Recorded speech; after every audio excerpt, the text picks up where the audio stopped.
Good morning and welcome to Delaware County Council budget hearings. We will start the process with a public hearing. If anyone signed up, please come to the podium and say your words.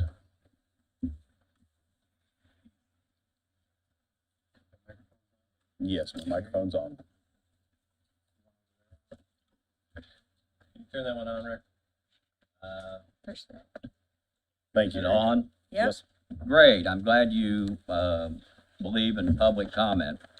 Rick Yenser, newsman and author. First, I'd like to remind you that I couldn't find an agenda today. I think by law you have to have an agenda. I did find a notice for a meeting tomorrow. I know the notice was online, but the bottom line to what I've got to say again is what I mentioned last week. We don't want to see any tax increase. I know the property values, I think I looked it up the other day, unbelievably, the value of this county is about $4.6 billion. That's why we've seen about a 25% increase in property taxes over the last 5 years, because again, it's not necessarily what you spend, it's what the value of the land, the houses, the businesses, and the farms are. Now, what we've got is a problem here that the state created by giving property tax relief, and I don't want to hear a lot about that either, because the bottom line still is, I think a month or two ago, you talked about having more income tax. I looked up the income tax numbers for both city and county, and you've got a lot more income tax revenue than you've had before. I think back in June, you said it was around 400,000 or so. And you're still trying to figure out what to do with that. Well, hopefully you're not going to increase the income taxes, because the mayor's already said he's going to do it down the line. And the state's made it a lot easier now that we don't have this countywide income tax council, that each government can impose their own income taxes. And I'm telling you, the cost of living's going up. I don't care what the White House or the State House is doing, of cutting back people or cutting back programs and government. I don't want to see government here locally increase the number of people, raise our taxes, and still make us pay when we don't even know what's going on. I think I did file something last week, and we would request a copy of this as a matter of public record too, so we can at least read along. But anyway, we'll do what we can with what we've got. And again, I think the voice out there, the noise we get from our people, say, don't raise our taxes. Thank you. You're welcome. Thank you. Anybody else sign up or wish to make public comment? All right, hearing none, does council wish to make any public comments before we get started?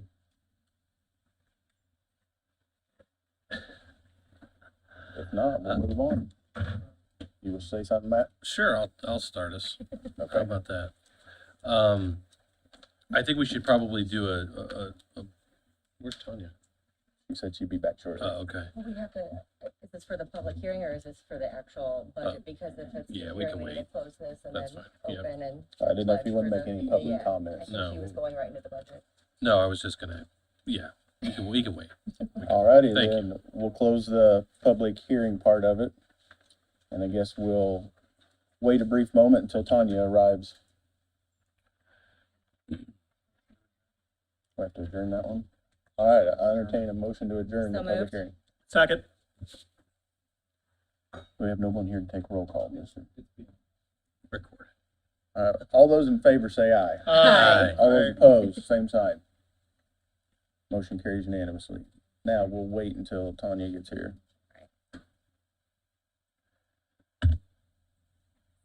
Yeah. Yeah. Did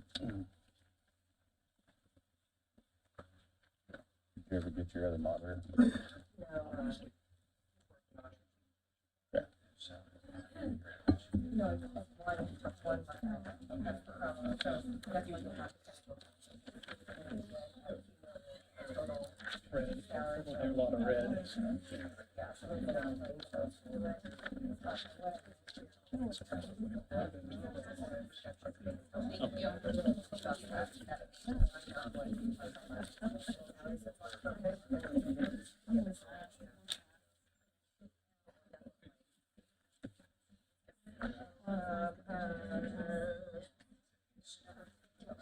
Seven, almost 800,000.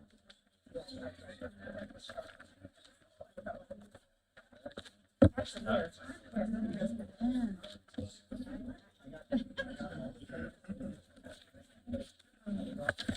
But I knew I put it somewhere.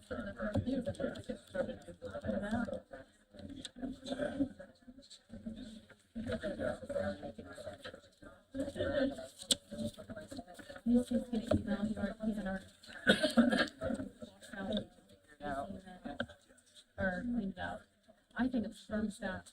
Because the thermostat had low batteries on it, when I changed it out, it seemed to even it back out. Or whatever. But Skip said he's gonna look at it. Yeah. And I think those batteries were the original batteries. They don't look like batteries we buy, so, yeah. They put it in probably a month to a year after we moved in there, I think.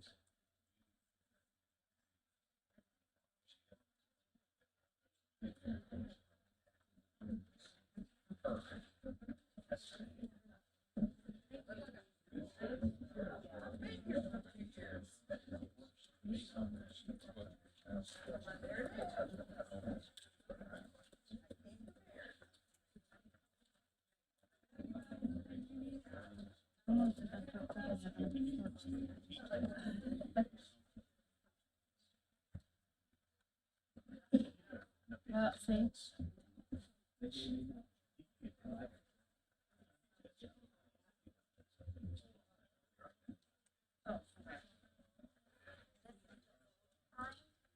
Should work.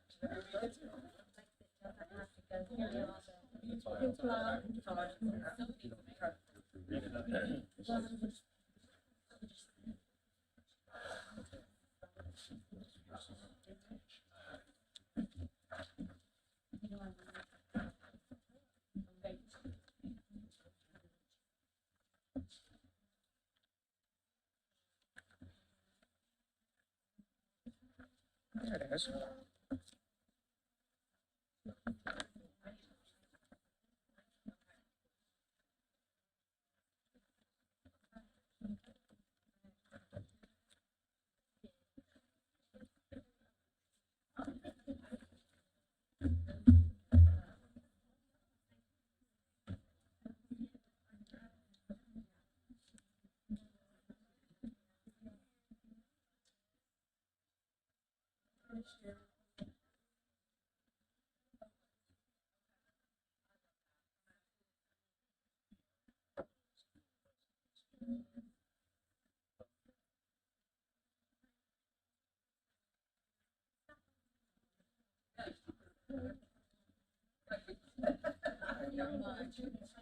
Time. We've started.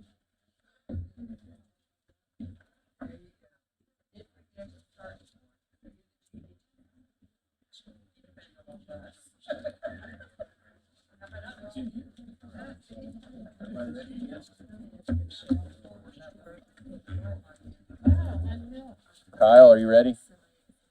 It's on. Alrighty. We will open the budget hearings. Let's start with the pledge, and Jessica, would you lead us, please?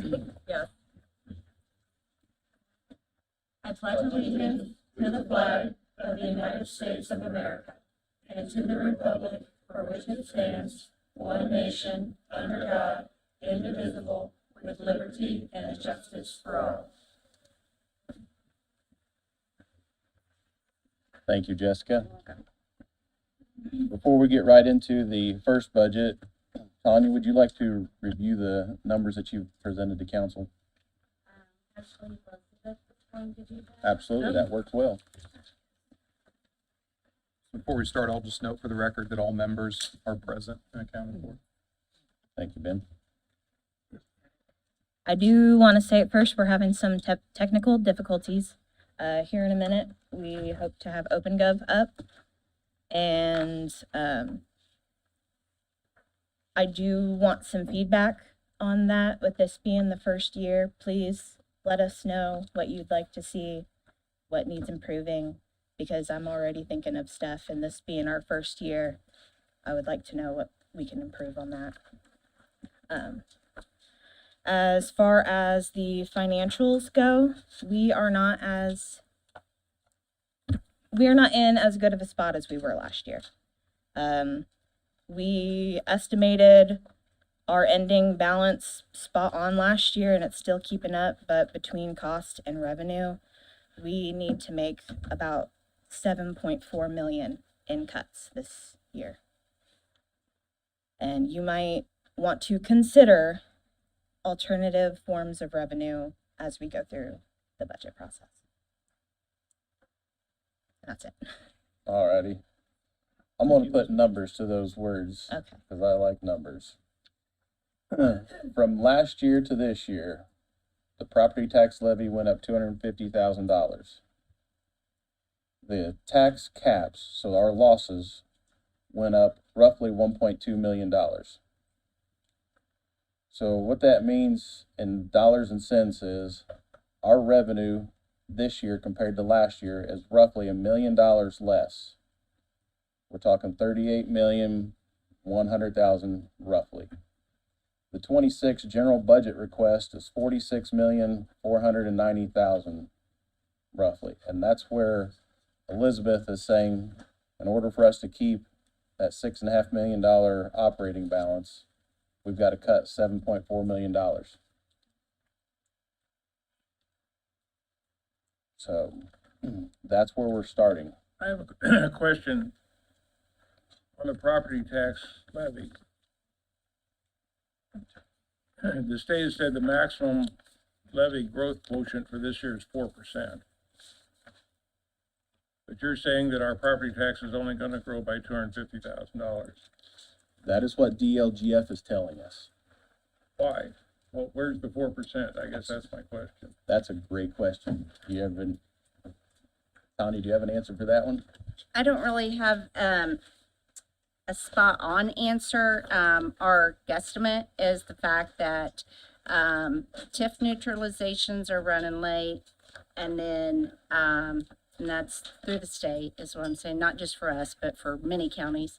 And therefore, we're waiting on circuit breakers, and we're waiting on CNAPs.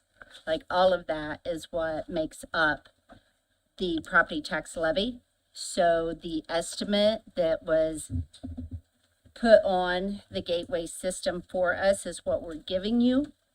But however, that can vary, of course, when the real numbers come in. And when will that be? Your guess is as good as mine. Normally, last year, we got them a little bit early, and we had a midway through budget, but they're not always midway through, but mid-September. So since they're running late this year, I'm not really looking for them until probably the end of September, but that's just my personal guess. We met with Baker Tilly last week. They kind of reiterated that the DLGF is being conservative, I guess, in their estimates. They did think that while their estimate is high, there's where we were last year, I think. Was that what he was mentioning? And then somewhere in between. So while that number may be up, we think it'll be lower, but we don't know what it's going to be. Is that fair? Can Baker Yeah, Tilly they can. answer the question where the 4% went? I don't know, because we heard the same thing from the state also, right? That we're gonna see 4% this year. Well, we're not seeing 4% at all. In fact, we're not seeing really anything. Makes it a little bit difficult to go through a budget not knowing what your revenue is. That is correct. Thank you. Any further comments before we get right into the first budget? So, I mean, along those lines, we're planning for the next 3 years. This is year one of 2026, 2027, and then in 2028, in which those revenue numbers, as they stand today, with what the state has done with Senate Bill 1, are going to drastically decrease without any meaningful plan for how we're going to replace those revenues. So from a department head perspective, it's my, I'm imploring people that while this year's budget is going to be tough, next year's is going to be worse, and the year after that is going to be even worse. So if you don't want council to be the ones responsible for dictating how you take 20% or more out of your budget, I would implore you to get with your teams, get together, determine what your go-forward strategies are going to need to be to try to find ways of either increasing revenue or decreasing your costs. So we know that a majority of that falls under wages and insurance and benefits. But ultimately, and those factors are huge, and those probably need to be where everybody's looking, between attrition, 40-hour work weeks, trying to figure out ways of doing, more with less. That's ultimately where we're at. I hate to be the negative Nancy to start the day, but ultimately that's what I think everybody here agrees is what we're looking at. So nobody likes it, but ultimately that's where we stand right now. In terms of other revenue sources, we know that local income tax, to Mr. Yenter's point, is going to change dramatically in 2028. I don't think there's a huge tolerance from anybody here, or particularly from me, to make any tweaks to that at this point, because it's going to change anyway. And we don't know what those changes are actually going to bring in and what they're going to entail. So there's no movement, I don't believe, that needs to happen this year. I think we just have to tighten the belt for the year and see where we land. That's it. All righty. Thank you. Anybody else? How are we getting along with our technical? Getting better. Jim, you're first, so. Want to skip them? Produce here. Yes, sir. Good morning. Good morning. A few little glitches this morning, but we're working through them. Close to the mic, please. A few little glitches this morning, but we're getting through them. If it was easy, I'd be an IT guy. Oh, okay. Good. I know a guy. That's what I said. If it was easy, I would. Okay. Council have any questions for Jim? 46. I've got a couple just to start with. You got something you want to ask? No, I can. Jim, the contractual services, Yes, sir. what all contracts are wrapped up into those? That's just my personal contract with the county for the IT services. Okay. So that's just you and your company? Yes. Okay. I guess I will follow up with the commissioners when we get to that point if we do bid that out. So I'll ask that again later. I can answer that question. So we have been in talk, Jim, Commissioner Brand and I met on his budget a few weeks back. We did talk about that. We are looking at what the future holds for Jim and his group, and making sure that we're, looking at the contract and what the future holds with that. So that is under review as we speak. All of the equipment pieces and parts, we did review all of those. I thought we had a few reductions, right? Mm-hmm. Yes. Repairs and maintenance software. Yeah.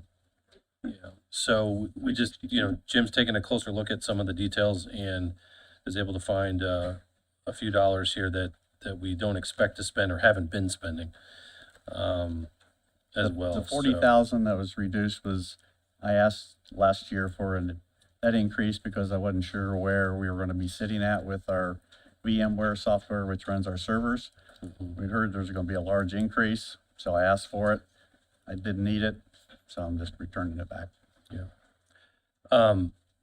IT is a perfect example of two things. One, hard costs. There's a lot of hard costs associated with our infrastructure. So we've been reviewing with Google, and a firm that they work with on potentially reducing our overall spend on email and Microsoft Office products, and what that looks like over the long term. While it may not be a short-term win from a cost standpoint, in the long run, it will be, because eventually the hardware that Jim and his team maintain costs money. Every several years, you have to upgrade it, you have to increase the storage, we have to, buy new servers, et cetera, et cetera. Moving to a cloud-based system, while its own challenges, is hopefully more cost efficient for growth over the long term. And security being paramount, that is also a part of it. So we're in active discussions. We've got an IT strategic committee, I'll call it, that has been meeting regularly to discuss what our long-term plan needs to be and how we're going to get there. It's only been a few months and we're still working through a lot of details, so we appreciate Jim trying to work with us on what we have going right now. Sure. On line 361, the budget was 187.9. You've only spent 35,000 as of June 30. Yes, most of my maintenance agreements for the IT is in the last quarter of the year. So you expect that to Yes. be spent? Thank you. Just to give you an update, Bill, August 31st, balance on that line is 111,543. Which is still more than half. Yes. I guess I'll make one more comment for council, and every year that I've sat up here to do budgets, that contractual services has continued to go up, which in my opinion means that there are raises within that. And I believe 2 of those years that I've sat up here, we didn't give raises to everyone else. I want council just to have that in their mind. All right, you have another budget on page 30 in our books. Yep. The same there, the $5,000 increase on the contractual services on that particular contract. Same as the other. And there was some decreases, $10,000 on 361, 362 for what we didn't use last year that I gave back this year. I'll make one other comment I left out, which was, commissioners have carved out about $300,000 in edit for some monies to be applied to IT. We have not raised the IT budget in, what would you say, a long time? Yeah. Incrementally, slowly, but yeah, it's not Incrementally, much. slowly, yeah. Nothing for major repairs. Nothing for major repairs, nothing for major investments. Right. The IT, love it or hate it, is what we have, cost of doing business, and the cost increases year over year. It's just an endless cycle of pain that we have to live through, but I appreciate the commissioners doing that. I think we have to find money for IT for the future to protect us. I mean, one hit from a security perspective will cost this county everything, literally. So we have to be really wise on how we're dealing with that. So, thanks, Jim. I agree. Bill, before you ask it, line 361, balance as of today is still that 67,716. Jim, on that particular line, are you expecting a lot of expenses over the last 4 months? If everything that I pay, like I said, in the last quarter of the year, every year, all my most of this covers public safety. And there's software that we use in those areas that those don't come due until October, November.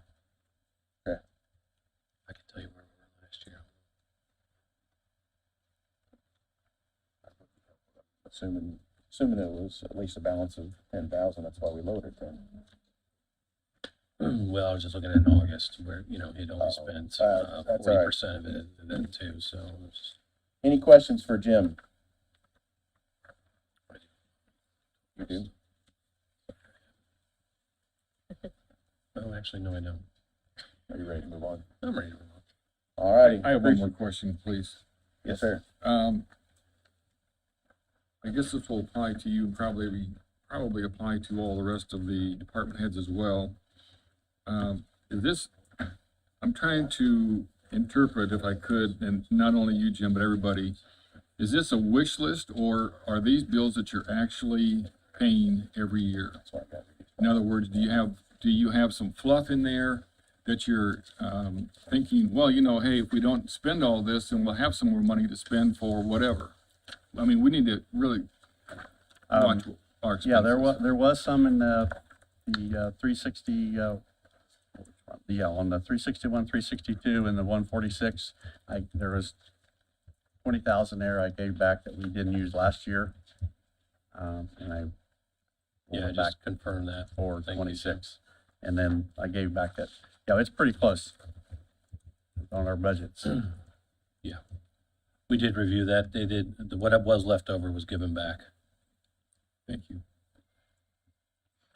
One other thing that I left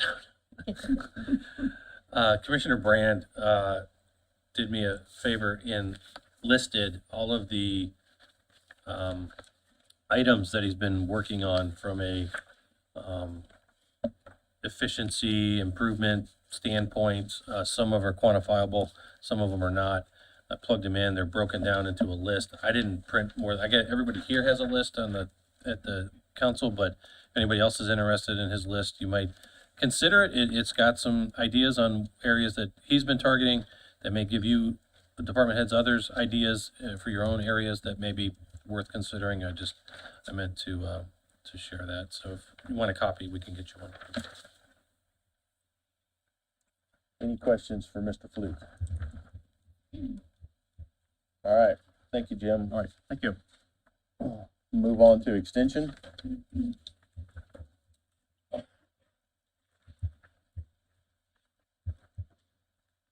Morning, Justin Curley, Purdue Extension Office.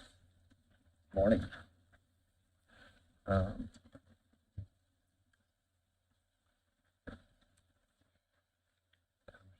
Questions for me? I'll lead with I found $2,000, guys. I want to apologize. There's a error on office manager's 26 request. It should read a $1,066 ask as opposed to $3,198. I was looking at a 3% request for the office manager position.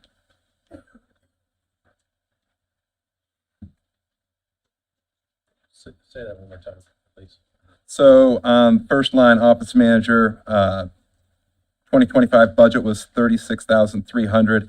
It has 26 requests at 39,498. The request should be, let me do my math here, 37,366.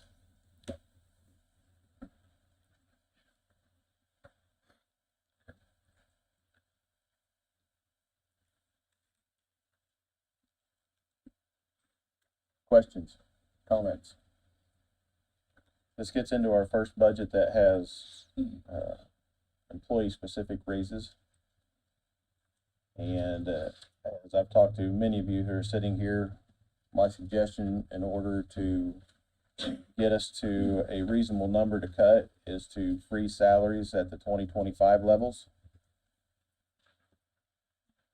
I'd like to hear what the rest of council think about that, so we know what to tell Elizabeth and Whitney. So after having conversations specifically with you and Matt, I was playing around with the data, and it's not by any means perfect. But if we were to do that with a freezing, that right out the gate, not including adjustments to FICA and PERF, would be a reduction of around $728,000. we were to do that. It's not, like I said, it's not perfect math, because the file I had all the salaries all combined, and so it's not, that's just a general idea of what that would look like. Which would also reduce FICA and perf. 11.2 and 7.65, so if you add them together, it's 18.85. You take that times 1.1885 and you come up with a number, rough number. Yeah. Still though, that's nowhere near our target goal, Mm-mm. but that's a good start. It's 728,000 plus adjustments to FICA and perf. So we need a calculator. Any questions specific to extension's budget? On the extension, we have a contract Correct. for the extension, Right, that's your contract, the county's contract with Purdue University. right? Every county has And the one. funding mechanism for your office, What's that? your funding mechanism does it come strictly out of county general?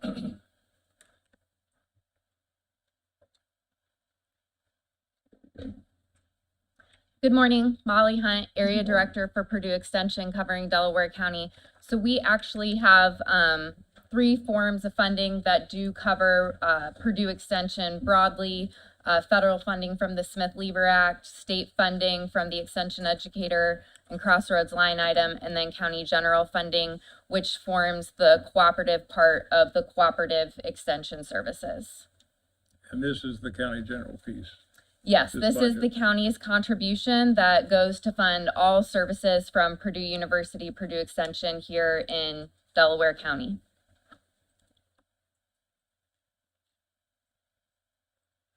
Are any of the positions, paid for out of other funds? Or are there other Broadly, positions paid out of other funds, I should say? I mean, they're broadly across the state, the system, we do have positions that are funded like by the Forage Association or by, you know, specific groups that need specialist support. Here in this office, we do not have any specialty funded positions. However, our staff are charged, like you mentioned, Councilman, at the beginning, with always looking for ways to reduce costs and increase revenue. So our staff are challenged every year to obtain grants that serve the people of Delaware County and have successfully been doing that over the years. Yeah. Thank you. And so I guess I want to call out too, that something new that we're all seeing, that you'll see zeros from last year. We have divided out all the benefits, right? They used to all be bucketed under the commissioner's fund. So we're going to see a lot of line items that are brand new. Is that also the same with that postage? Is that being split out by? That's correct. for the Okay. postage line items, budget. And then possibly the rental lease equipment, I wanted to ask about that. Is that also the printer? Yeah, or the copier? difference in there, we had a printer that we operated with the line that was in there for 25 was $2,000. That was our color printer for marketing and things like that. Our black and white printer that we ran the bulk of our copies on was a county printer. So the new figure of 3327 reflects the quote given to us by the gentleman from LEAP who was here for a single printer that would do the job of both of those printers. And then just for record, the extension educators are paid through the contract or? So the contractual services ensures that we have services here in Delaware County. So the number that's identified in contractual services, which I believe is 100,345, that's determined by an old formula by State Board of Accounts that takes into things like population, farm ground, different metrics and indicators that determine that number. And then there are increases in certain years as well. Does that answer the question? No, who pays the educators? Purdue University Salaries. pays the educators. Yes, they are employees There you of go. Purdue University. That's what I wanted on the record. Thank you. Okay, yes. Any further questions? What do you have under What do you have under, other services and charges? What constitutes that line? That $10,000, I believe, is to the 4-H program to support positive youth development in Delaware County through 4-H youth development. So those dollars are used for various things, the fair, ribbons, scholarships for kids to attend camps or programs at Purdue. That has been a line item for a while, yeah. But it does go specifically to support the youth in Delaware County. If you had to take 5 to 10% out of your budget, do you know how you'd do it? So that would be, you know, when you look across your budgets in Delaware County, we're a shoestring budget compared to most of them. I know, it's a terrible question. Um, Might as well start it now. So certainly, the last place we would want to reduce would be the services we provide to the county. I think we would need to sit down with the office and look at where we could provide more efficiencies and optimizations. You were the guinea pig, you don't have to answer. Okay. It was. We have a shoestring budget. It'd be really hard to find 10%. The discretionary budget runs tight every Yeah. year. There's very little wiggle in the discretionary budget. But that being said, I understand your question for sure. Thank you. You know, I'm a advocate for extension because in my full-time job, I work closely across the country with county extensions.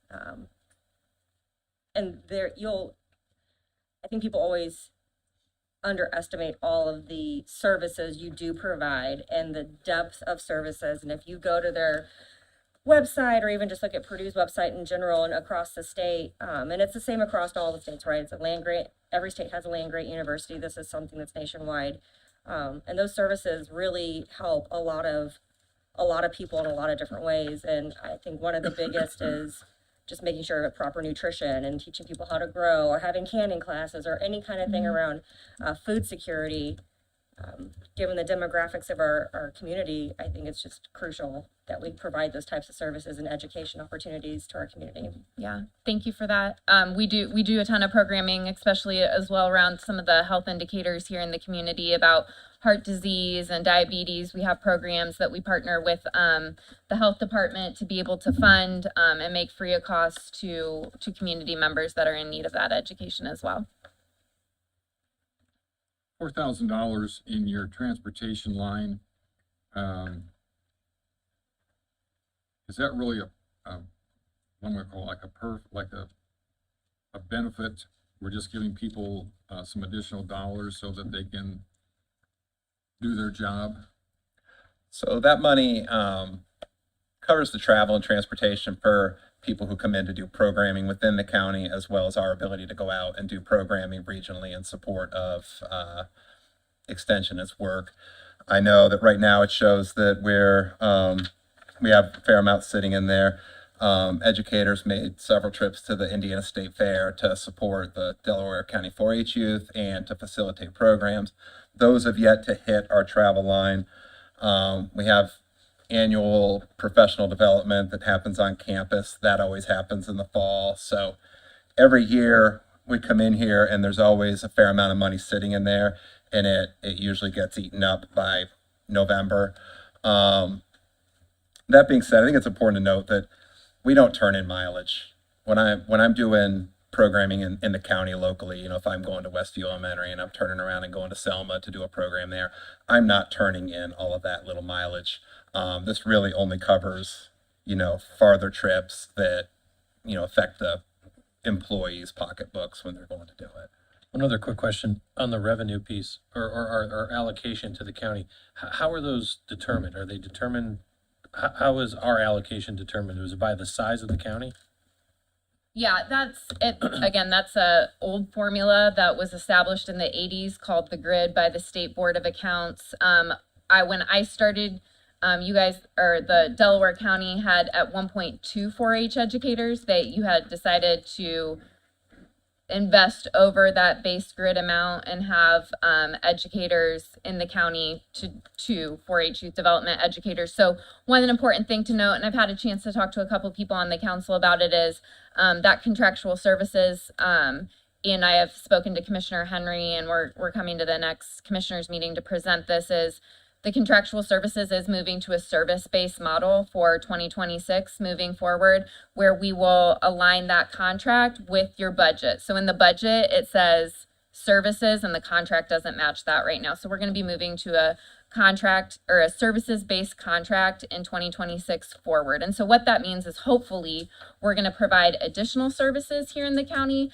of community development, something that we don't currently provide because that isn't something the county chose to buy up. But with this new regional service delivery model, we will be able to provide expanded services. And we really count on members of the community, members of local government, interested in qualified stakeholders to tell us what the community needs to guide that programming. That's not something we decide for the community. Thank you. Are there grants out there that you could look into to help offset your budget with the council? Every day we're looking for grants. I'm not sure if you've watched, but at a federal level, those have been drastically reduced and eliminated. At a state level, one of the large grants that we partnered again with the health department to administer here locally, Health First Indiana, has been dramatically reduced as well. So, we partner with some of those private grant making organizations as well, George and Francis Ball Foundation, other granting agencies, but we're finding that some of our usual grant sources are not, Have dried up. there aren't the same dollars available as there were in previous years. But again, our staff are charged with revenue by charging for programs to those constituents that can afford it, and then finding grant dollars to support those programming opportunities that are free and open to all. I don't recall, have you come to us asking for any appropriations this year? No. Our goal every year is to return just a little bit at the end, hopefully. Yeah, that's also important to know. Any of these lines that, transportation, if there's $1,000 left in transportation for some reason, maybe we were, down staff or whatever, we don't transfer that into another line with the intention of spending it up. Like if it's there, it's coming back to the county. We're not in the business of spending it for the sake of spending it. We've given money back every year. Any further comments or questions? Is there any possibility that Purdue would pick up all or any part of these two salaries? No. No, they aren't Purdue employees. As county employees, they would remain on the county budget. You have something you want to comment? I just wanted to point out that with that reduction that he made of $1,066, I hadn't heard Elizabeth or Whitney say anything, so I just wanted to note that the grand total would be $257,984.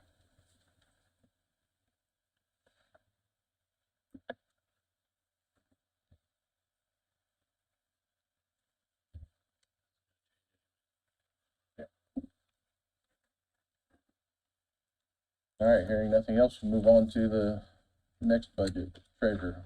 Thank you. Thank you. Thank Welcome. Thank you.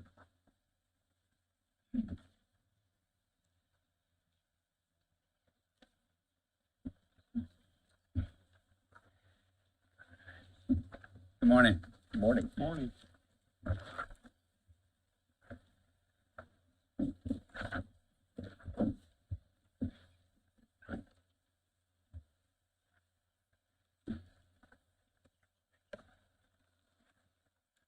Questions for the treasurer? Page Will? Page 9. Brad, on professional services, line 310, there's a large June balance. Yes, that's because we haven't had the tax sale yet and have not gotten billed for the attorney fees. So that's basically gonna be most of that ate up through the attorney fees. The rest of it is, our bank fees. Those have been pretty low this year, because of the investments and the money we've had in the banks. But I anticipate probably almost all that being gone after we get the bill for tax sale. Alrighty. And then, printing went up enormously. Is that? That's we because find we're that- gonna start printing and paying for that, Mhm. at the request of the commissioners, as well as postage, for that. That is roughly about $48,000 a year, to print the tax statements, which, we're required to do. And so, yeah, that's the big increase, on those. So, And we are looking, at a couple other companies. We are waiting on one of them here in Indiana. There's nothing local, right now, that has not already done something. There is one company, they're just starting up. They've never done tax statements before. So, I'm gonna pretty much bid it out every year. It's gonna be a year-to-year basis, and if this other company has no flaws, that's one of the reasons that I was looking at switching from the Master's Touch to L&D, is because of all the issues we've had. We've corrected them in-house, in our office with the 7 people that I have. We've pretty much had to go through, and I think Eugene, you experienced it, having multiple bills. They're supposed to be in one package. They come in separate.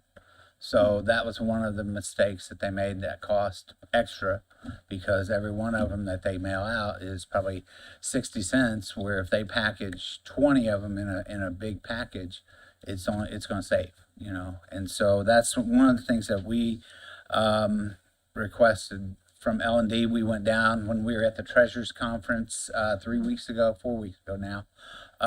We stopped and had a tour and talked with L&D. They're in New Albany, so it was on our way. It was about 15 miles from our conference site. So instead of taking a separate trip, we combined it and went down early one day and met with them. And the county used to be with them a few years back. There were some technical glitches that didn't allow it, so they switched, previous treasurers switched to the Master's Touch. We're looking, and now they got those fixed. It's seamless. Probably if they can, I think they said they can probably save us, $4,000 or $5,000. So that might not be, but I went with this year's. If we didn't make a change, that's this year's, because I don't have those numbers yet, and didn't have them, when we did the budget. So, but we are looking at ways of cutting some cost, even on the attorney fees as well. So there's a couple things out there that other counties are doing, and I'm not going to reinvent the wheel. I'm just going to copy it. And if it can save money, I'm going to do it. real quick, on the printing, is that the printers also, like your printers, your actual copy machines? No, that has nothing, that's down in repair, that is repairs and maintenance equipment, machinery, that. Oh, no, I'm sorry.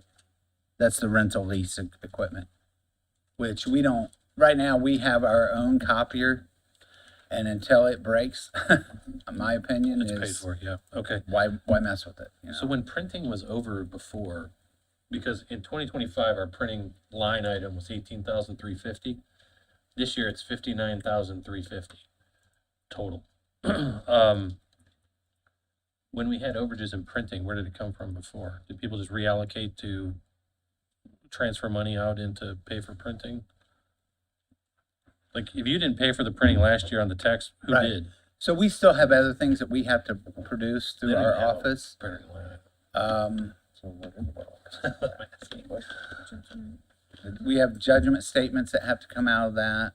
No, I'm not, I mean, I know Oh. that. I'm saying, But- why did we only budget 18,350 in printing last year? If we think we need 59,350 So this the year, if so where the money comes. commissioners, it was in the commissioner's budget. Commissioners don't have a printing line item that I can see. Am I missing something? I don't know where, I mean, we would go to them and they would pay, Yeah, so that's the Portion of question. it? You don't, you may not know. It's not really. yeah. So I'm not sure on their budget. So, They just paid it. We asked for the pay, for them to pay, part of our postage. yeah. to It's a mail out good the reason though, statements. for those line items to be broken out. Now we can, because we don't know where I'm sure we spent more than 18,000, but Oh, yeah. where, no Yeah. one can say. Yeah. So, thank you. Any other questions for Brad? Brad, I do have a question. You have any good news for us? I do, actually. I was putting numbers together. Sounds like a setup. Well, looking at 23 and 24 and also into 25, projection of almost $10 million in revenue from our investments. So that's a good thing. This year, I think we projected 2 million, and I think so far with, through July, our numbers, and this is without ARP money, I separate those two out, is 1.75 million.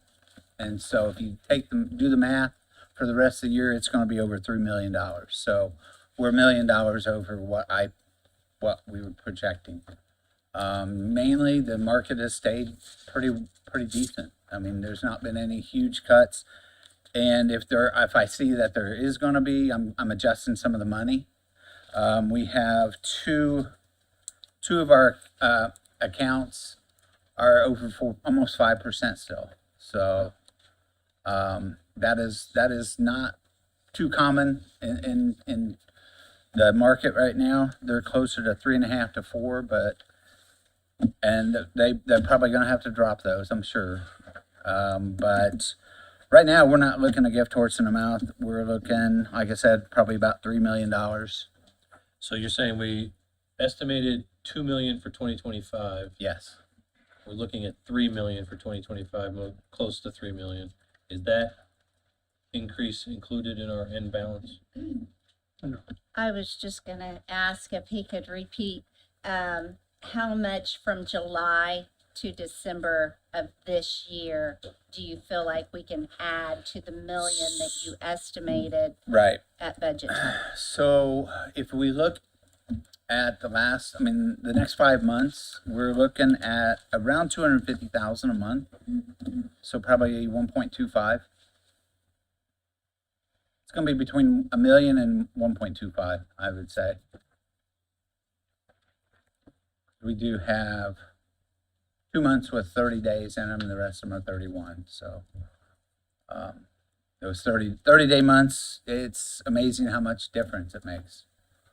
One of the things too that we are doing is the tax money we're not rolling it out as quick. And so last year, I think we made an extra about $80,000 by holding it 3 extra weeks because we didn't need to move it. So we waited and made an extra $80,000. So Well, I'll be real clear now with what Tanya just asked. On our Form 2 sheet, we've got $1 million, 5,500. And you've just said now, for the next 5 months, it's 1.25 million. So that's only $250,000 more of expected revenue versus what we had. right. So And you had just alluded to $1 million, so I want to make sure that we get our numbers right. So okay, so well, we had projected for, I believe, the next year, looking at 2 million. I really think it's going to be higher than that. I don't know yet. I mean, Right, no one knows. But yes, so we're looking at. Let me get my numbers here because I did not. Why he's adding, I think what he was saying was Yeah. another 250 each month for September, October, November, December Yes. talking this year. Yes. over that projection. That's how I took it. Is that correct? That's how I took it too. I want to be very clear. It's very important. Very important. Yes. So yeah, what we're looking at over the next 5 months is revenue of 1.25. Additional. Yes. On top of the No, that's revenue that's coming in. Yes. total, okay. Yeah, that's coming in. I'm looking at about 250,000 a month. Like I said, some months are gonna be a little less because of the 30 So days. you've brought in $1 million so Mhm. far. Well, we've brought in for this year 1.75.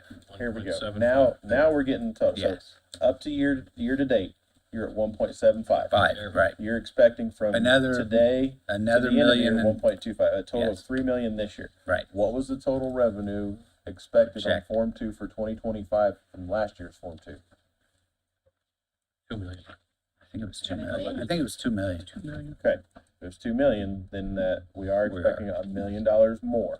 Yes. Okay, Yes. Then our current Form 2 is correct. Is that what we're getting at? No,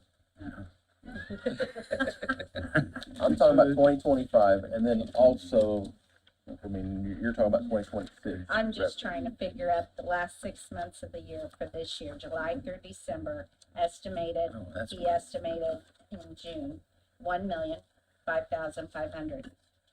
How much more than 1,005,500 more between this 6 month period that we are currently in? Do you project? That's probably gonna be it. Yeah, Okay. that's gonna be it. Okay, Because I think that was from, I included July, so the 1.75 was through July, but through June, we were at about 1.5 million. so for And next so, year, looking at the next 6 months of 25, it's gonna be about 1.5 million. So it's right, that was right on, yeah. maybe 500,000 more than. Yeah. And so for next year, was your estimate of 2 million? It was right around 2 million because they are talking cuts, and so if they do cut, are they gonna cut 33%? I don't know. I mean, it could drop, I mean, two basis point, I mean, you know, they drop it twice at 0.25% each time, and then that's gonna be a big hit, yes. So leave it where it's at. I would, yes. Are we increasing the revenue for this year then? For the rest of this year? That's what it sounds like, yes. Yeah. $500,000.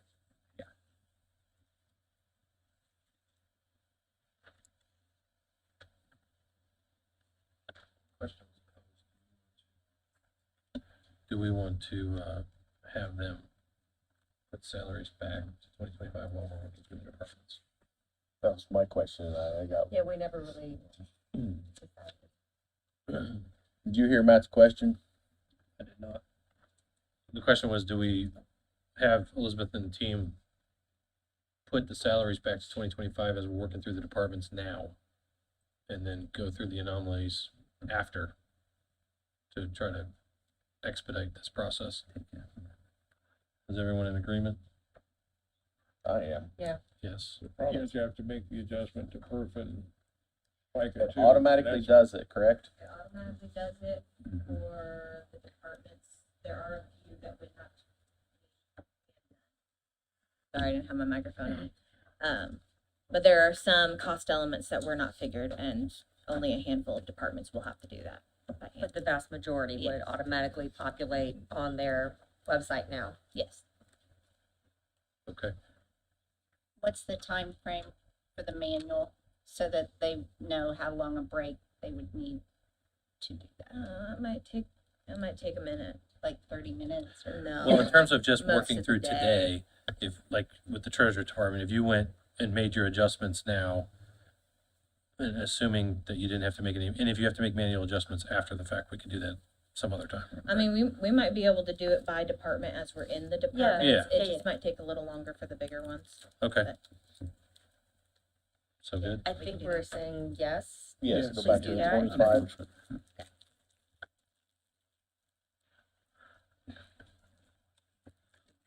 One thing I did want to note on, our line item, let me look and see where it is here.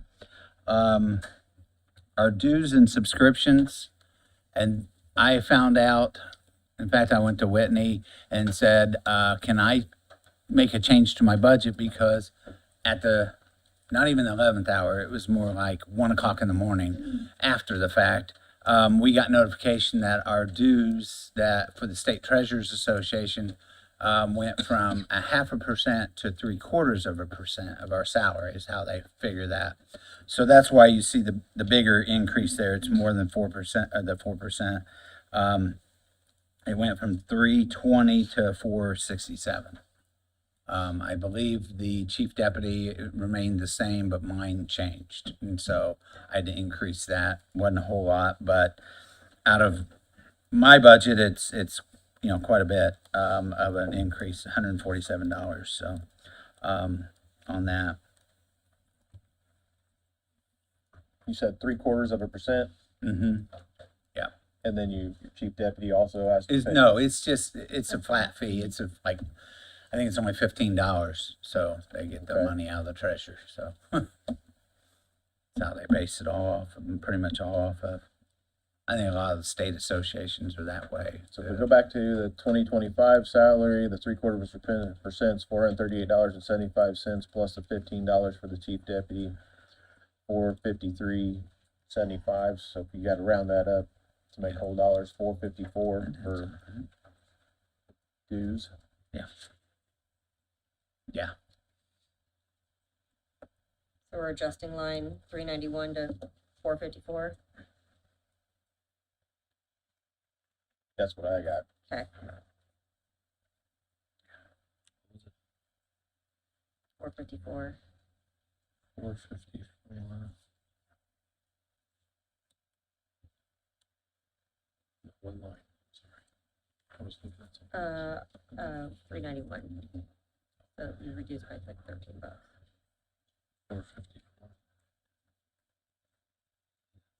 And Brad, I told you I was going to ask you this because you're one of the first budgets here, and you do not have to answer this, but I want this to be kept in the back of your mind as well as other people who stand in your same spot here today.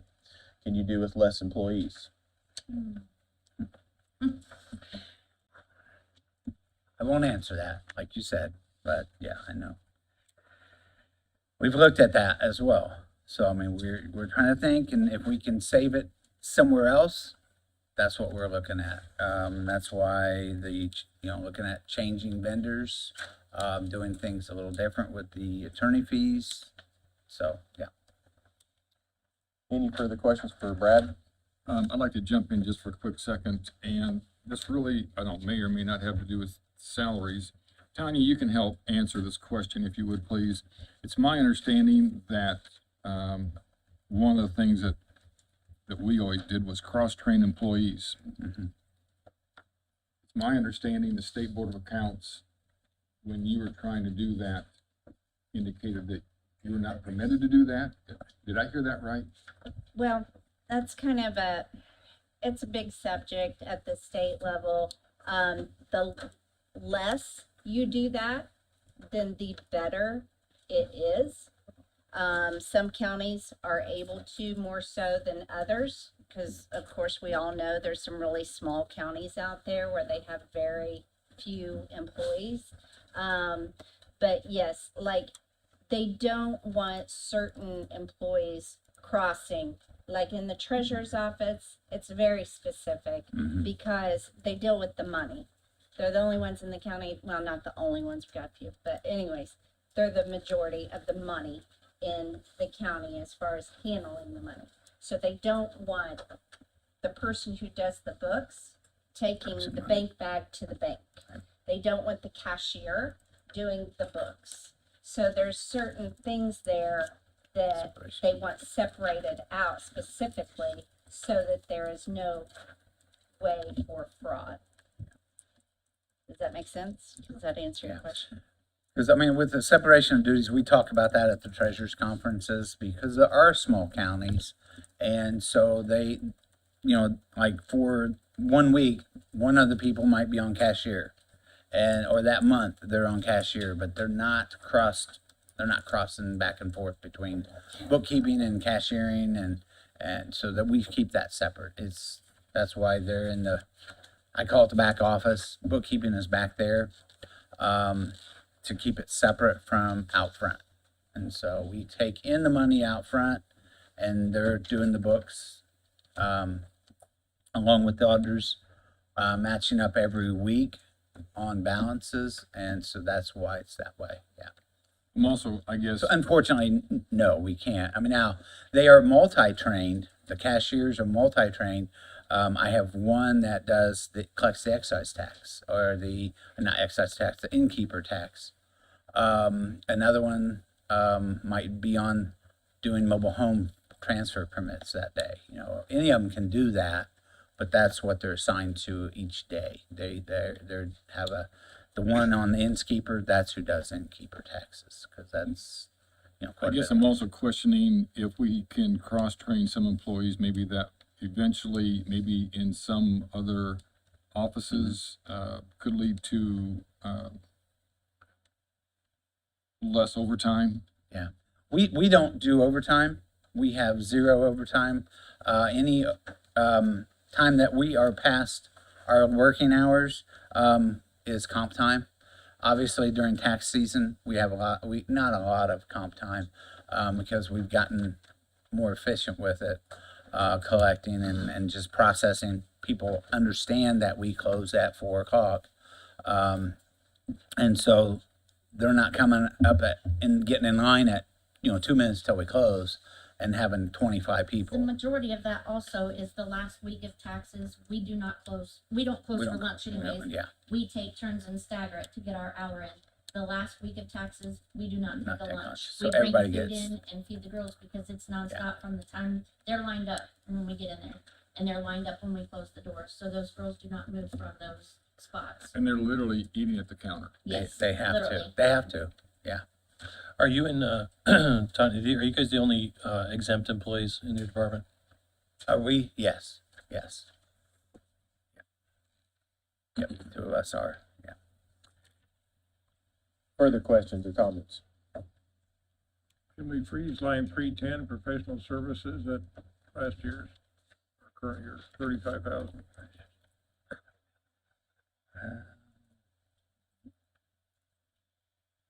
Can we go back to probably so? Yes.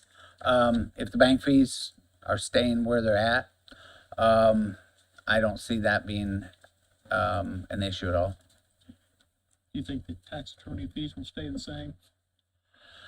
Um, Because that's what else you pay out of, he said. yes, I think so.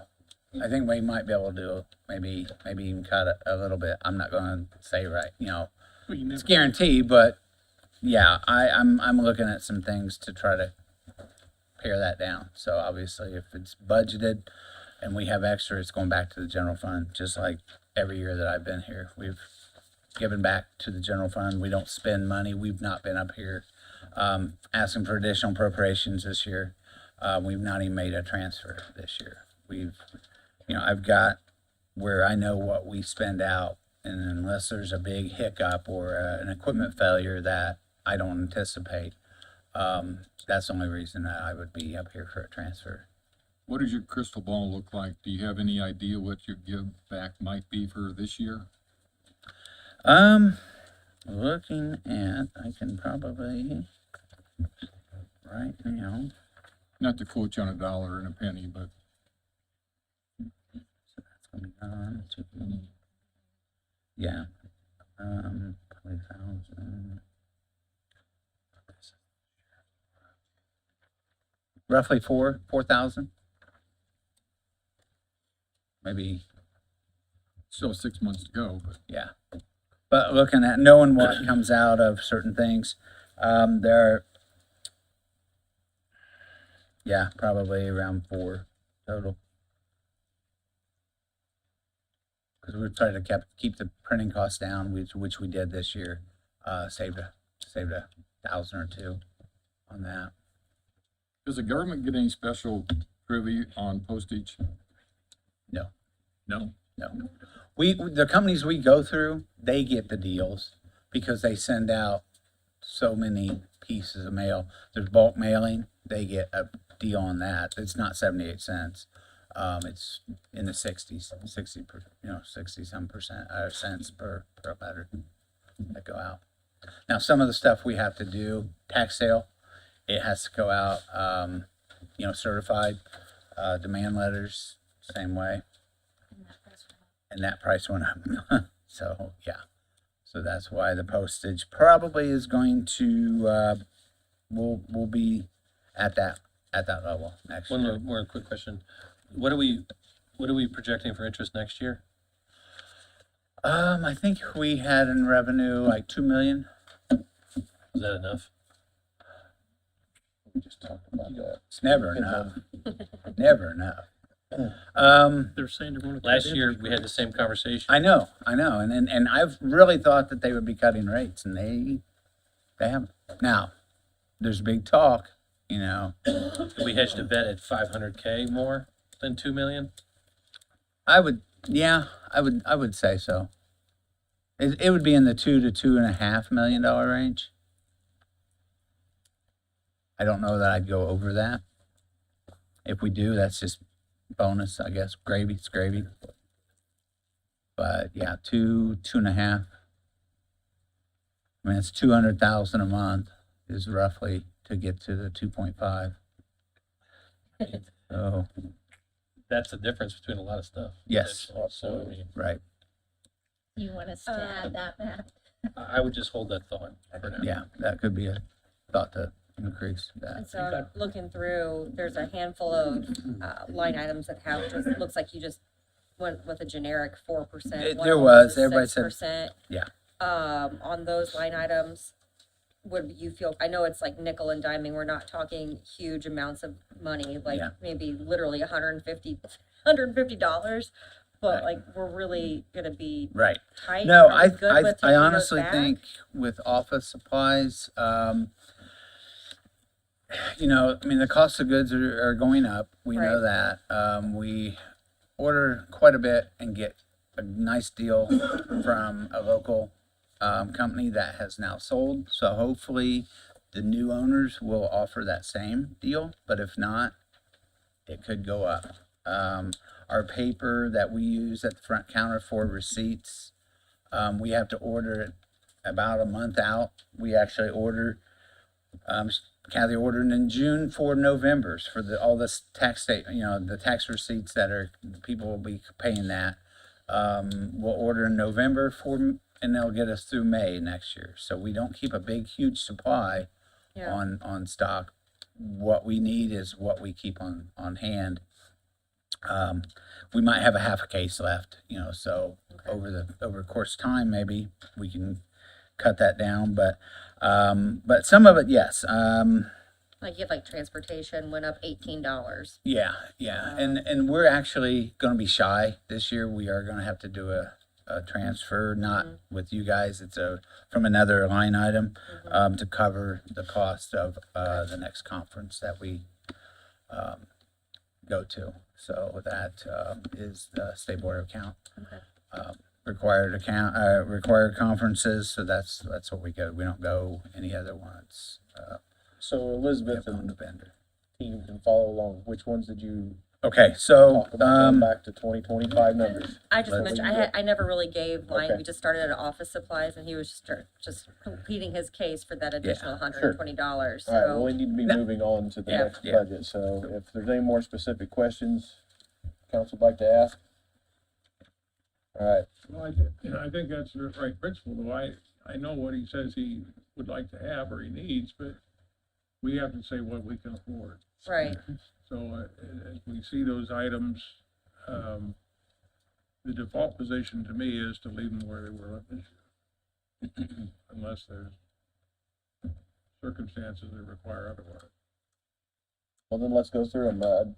I know Brad's pleading his case, and I know we If put his I case may, on really quick, transportation. yeah. I did finish the salary adjustments. Oh, great. That brings the salaries down to $296,025. The total adjustments, that and the FICA and the perf is negative 13,764 for the whole department. Can you give us do you have the line items for FICA and PERF? Yes.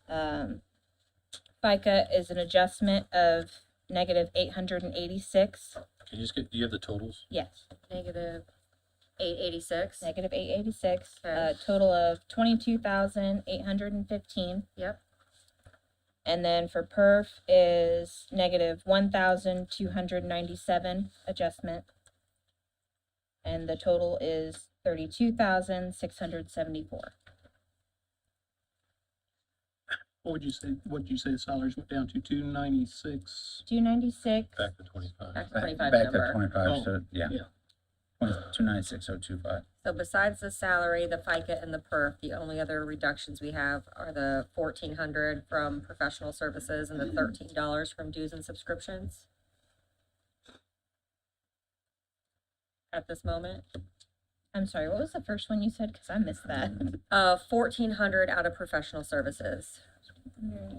Back to 35,000.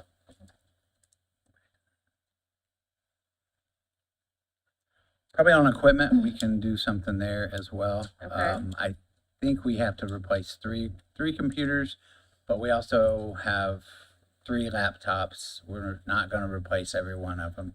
But that's gonna come out of the mobile home permit, transfer fund, fee fund. So that one, Can we just go back to last year's number? yeah, that's fine. Okay. Yeah, that's $120. Unless you think it could go lower. And I mean, right now, computers actually went up in price. I don't know that that's gonna cover all of it for 3 of them. But I can move, probably get it out of the mobile home. But if we have to replace, one of the laptops, which we really need to, I think they were Well, bought during COVID. My soapbox of statement of staging up the replacement of the computer so you don't come and hit us up for Right. millions on 1 year. Right, I do three a year, usually. Yeah, thank you. And then we haven't replaced laptops in it'll be 6 years next year. Thereabouts. And software, yeah, and the software, as far as we bought them with software, so. Your repairs and maintenance, do we have a discussion about that? That can go back. So Which far, line we is haven't that? had to use any. 361. So 361 minus $16. It all adds up, as one person used to say. If you take everything back besides salaries to 25 numbers, it's about $1,879, $1,879. Yeah, but true. So Are we saying we're taking things back? I mean, are you wanting transportation? That was an increase of $18. that one we need. Okay. Believe it or not, $18. I You know. said you're gonna have Okay. to add more. We're gonna have to add That's more. right, I'm We're about sorry. $8 short this year. So And printing, Yeah. you said you would prefer for it not to change no, because with that, because they've changed what you did with the, right. it was all in the budget, just came on the, It just came out somewhere else, yeah, right. And same with professional fees. Last year, we asked that to be moved into our budget from the commissioners, so, yeah. All right. You're proposing, $1,880 roughly, going back to the 2025 budget, and, you've indicated maybe giving us $4,000 in a give back. Yes, yeah. Where's that? How do you get the 4,000 from the 1,800? Well, no, for our budget this year, 25, we're probably not gonna use everything. So it'll be there, and it comes back to you guys, out of the in the general fund. So I think there's some that will be, all the changes made.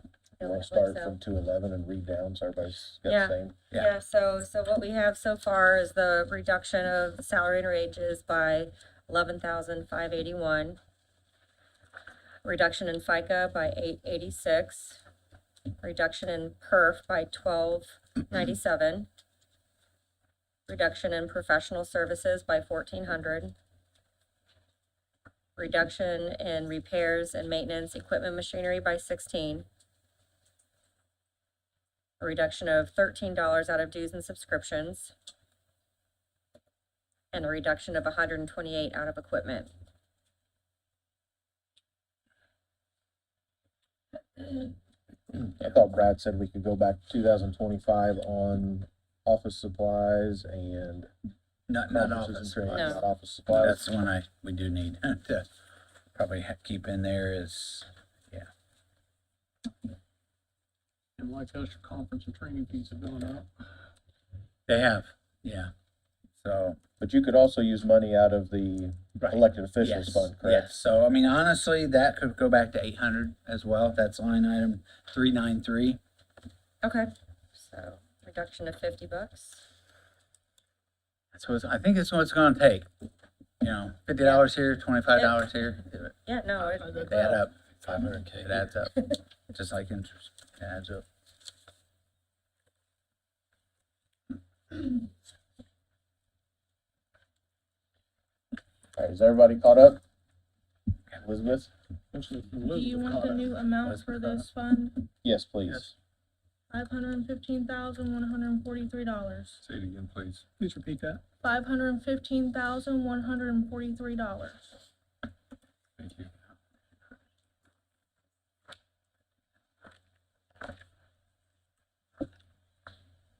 Not even gonna ask. Thank you, Brad. Okay. We're gonna move on to the next budget. Tom?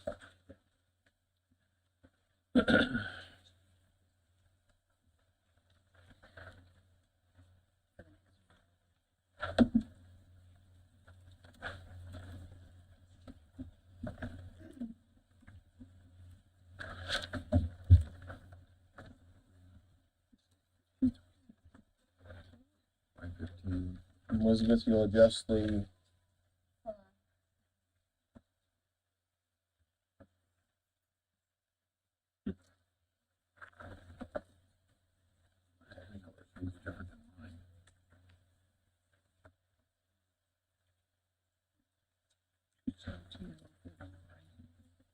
Tom, while we're waiting on technical issues, I'm gonna ask you the same question I asked Brad. Can you do with less employees? I don't think so. What page are we starting on? Page 14.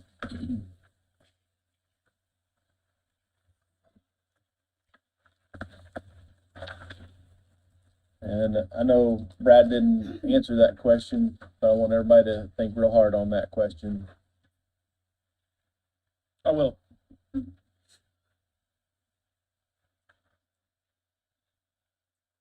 The only thing I raised on here just was, the fuel. A few years ago during COVID, I had some money left in there. They took it out, but that was gas prices were down. It seems like I'm driving a little bit more now. So I raised it up $175. That's gonna put me kind of right at it. Last year, it was real close. So that's basically the only thing I raised, except for where we needed to put in postage and for the copy machines.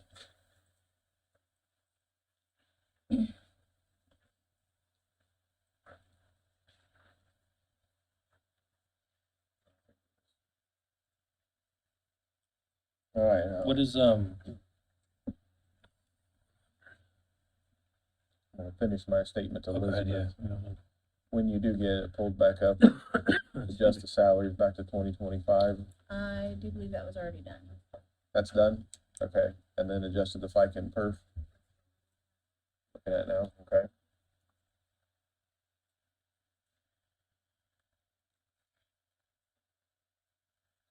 The repair and maintenance vehicle, is that a county-owned vehicle? Yes.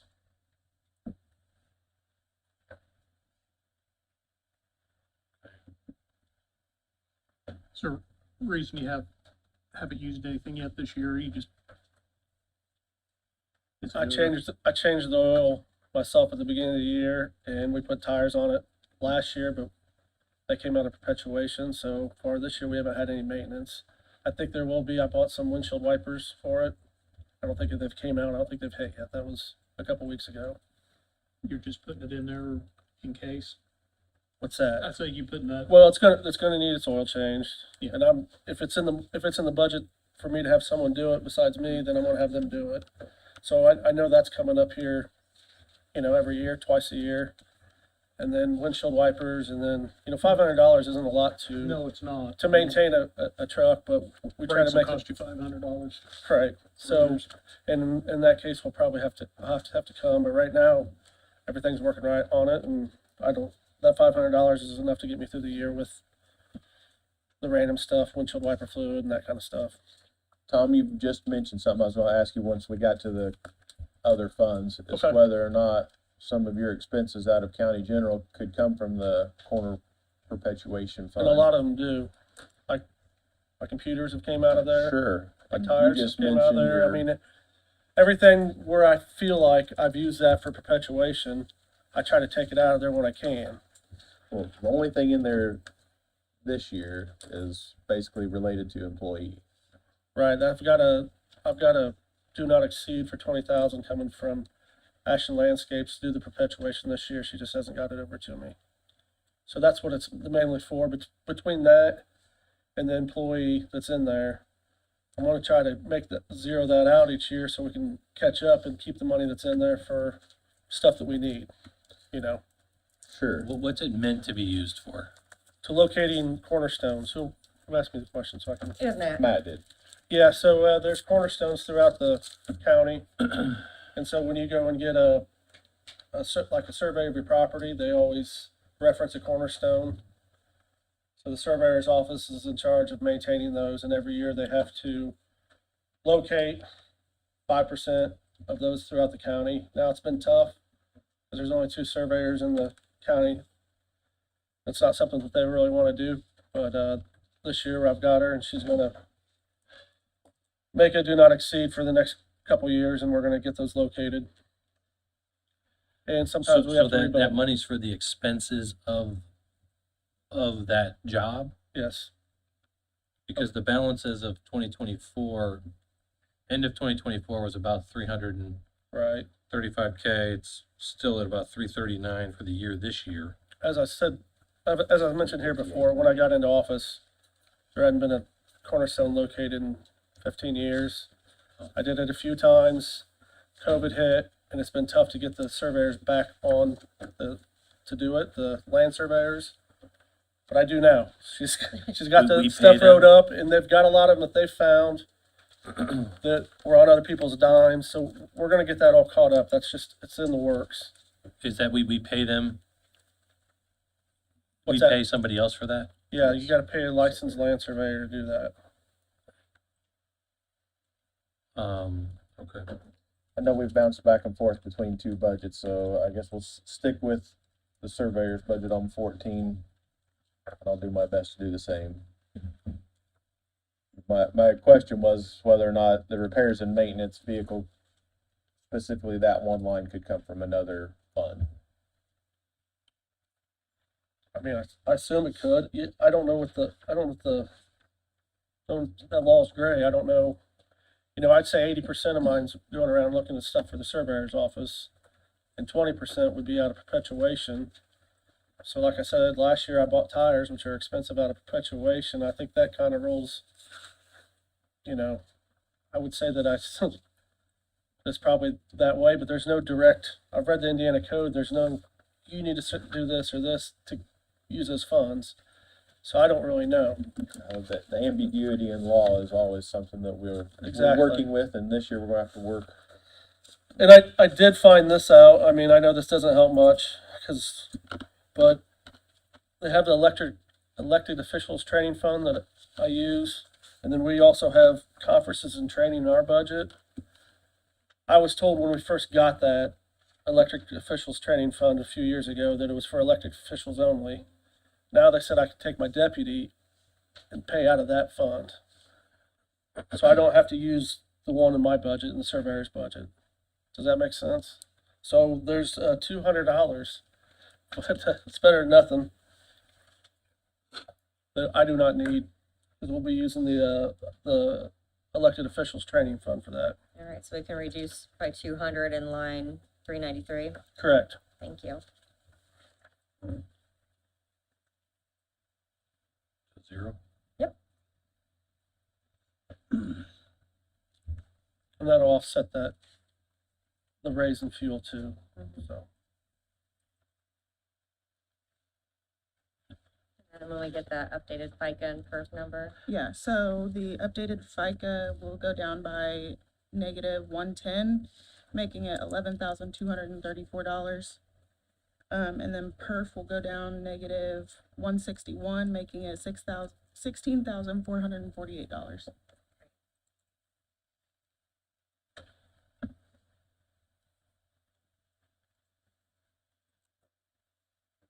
Will you repeat those one more time, please? FICA goes down to $11,234, and perf goes down to $16,448. What does the office assistant position do? Assistant position. It's listed as office assistant. It's, oh yeah, that they would, she's in charge of the drainage, she's the drainage board secretary and she answers the phones. I guess she's the secretary. I don't know what the official, office manager, I guess, is what it was supposed to be on when they did the, Salary study, yeah. yeah.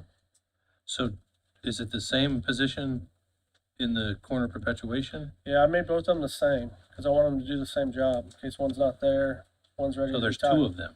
Yes, I've got one coming out of perpetuation and one out of county general. What is it supposed to be called? Because we're probably gonna run into descriptions. Office manager for both of them. That's what I put down on the salary study. She's in, number 217, if you want to take her out too.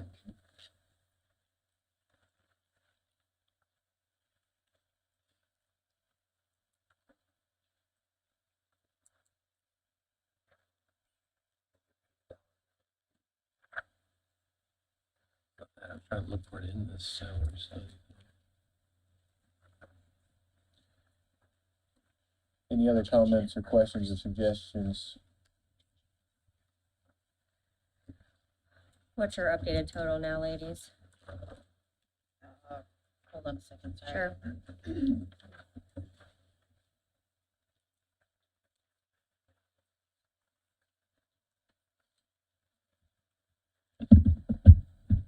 The updated for the fund is $211,889. Match. Thank you. No, I can't remember. See if I find it. Any other further questions before we move on to Tommy's next budget? All right. Page 33, drainage board.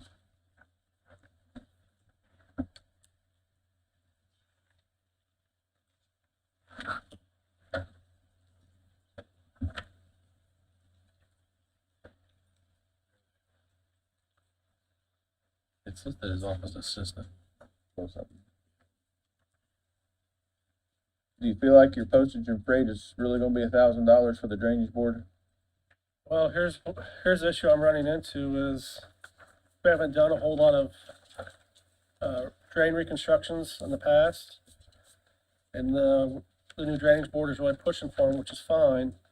But the problem is every time you do one, you have to send this certified letter out to everybody with the parcel on that ditch. Last one I looked at had over 100 parcels on the ditch. Even if they're the same, you still have to send them out to each parcel. A certified letter is going to cost you $6, $7 a letter.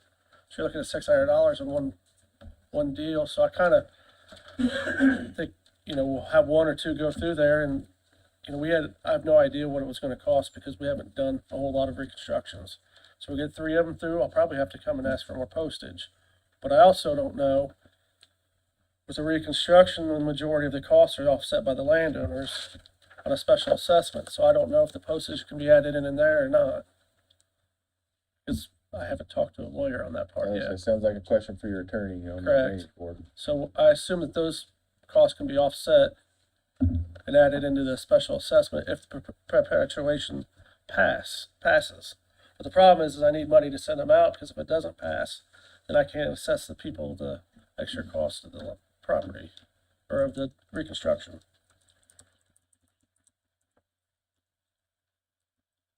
Any other questions for Tommy regarding the drainage board? What's your professional services line? You haven't spent any this year.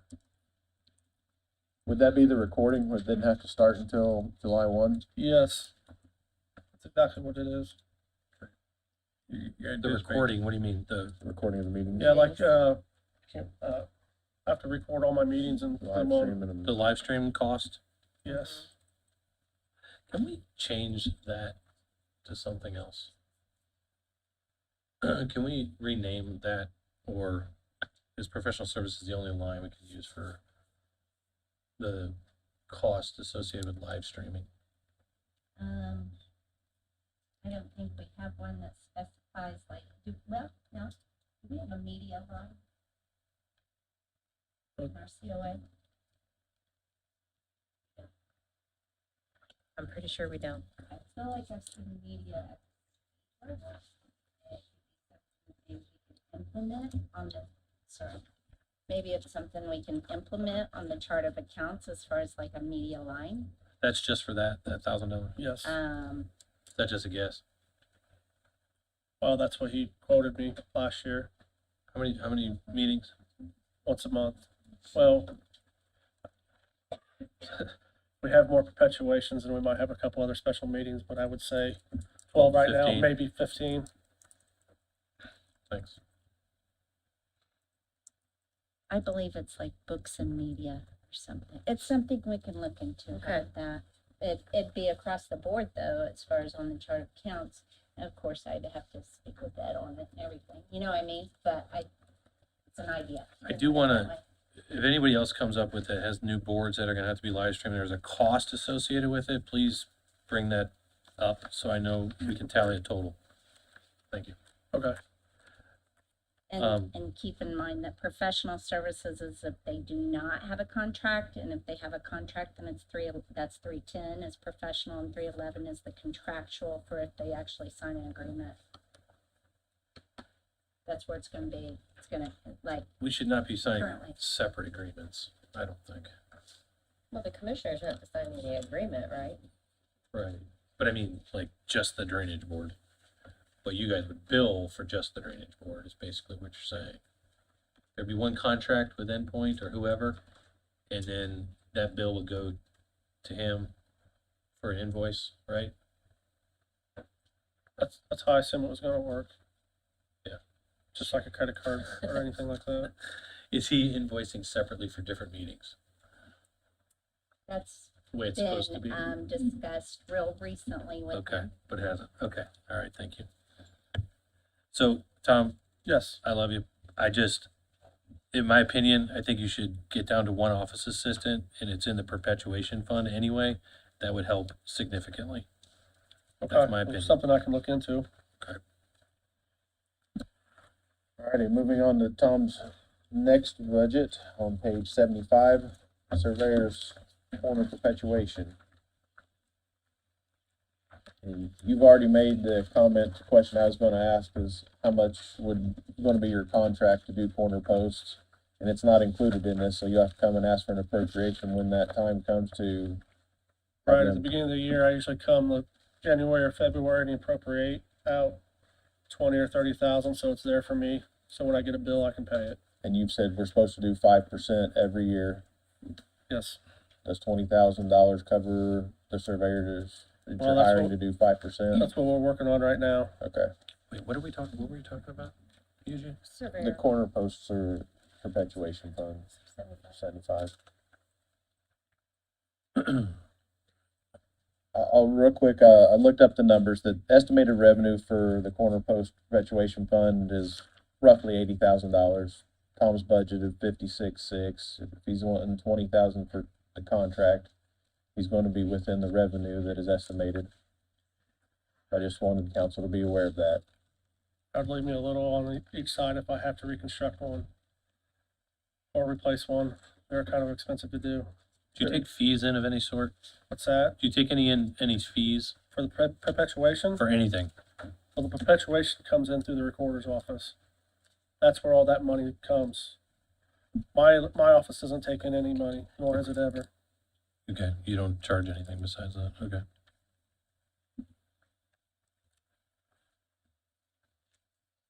And then you adjusted the FICA and perf on this one. I haven't. I was actually gonna ask if we were cutting salaries outside of county general too. But yeah, if you, yeah. Yeah, okay. For me, that's fine. And just, Matt, just to let you know, a couple years before I got into that office, there was another secretary in there and 2 other people. There used to be 6 people in there, so. I mean, I know, I see it, but, you know, All right, I appreciate that. Hey, Tommy, I know in, office supplies, you've got office supplies in the surveyor's corner, perpetuation, office supplies in the surveyor's office. Both of them look like they got money in those. It's not a bunch of money, but. Right. Could you cut the office supplies out of the surveyor's corner perpetuation, just use the office supplies from the surveyor's office supplies? I'm guessing maybe you're already sharing supplies anyways. correct. I would kind of move the money around on those anyways. Last year we were right at it. You said cut which one? I'm sorry. I'm sorry, I didn't hear what you said. Which one to cut? office supplies in, surveyor's corner perpetuation. Hey Brad, let's make a suggestion and cut it from the general one. Yeah, the general fund. That's This is- fine. Yeah. Yeah. So on page 9. And add it to the perpetuation. No, just, Cut it.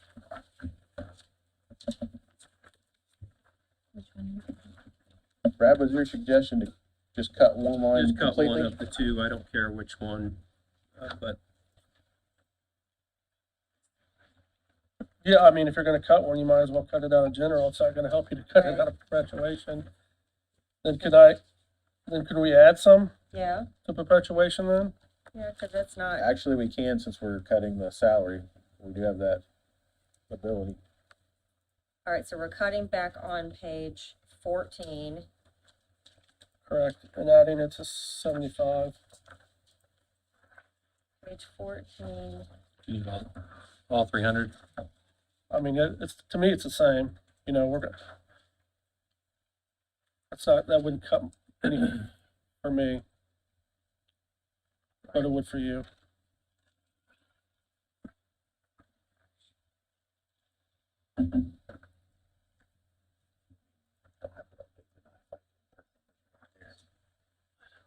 Got numbers?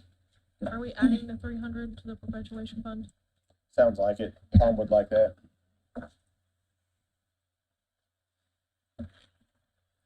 You have no other miscellaneous funds of any sort?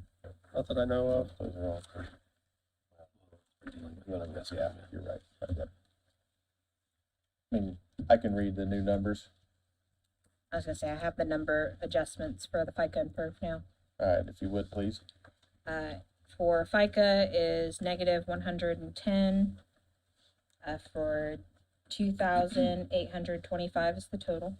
Ladies, I'm gonna disagree with you on that. What number did you start with to calculate FICA?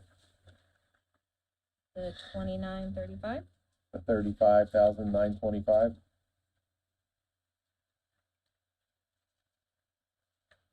Yeah, that's what they would start with. Yeah, times 7.65%. It's already calculated there. It should be the 2749 when you round up to whole numbers. It's already in our book from last year. Unless they changed formula. Only took us 3 departments to figure that I out. mean, as doing payroll on a business, it's not cheap. So 65. outside of county general, the FICA and the perf were not calculated by me. And the FICA and perf calculated in the system is based off the actual rate, and that's 2,825. How is that possible? Somebody else with a calculator, not an OpenGov, just figure it out. 7.65%, right? FICA rate is 0.765. 7.65%, correct, Elizabeth? I get, What's in the book here? yes. So how is OpenGov different?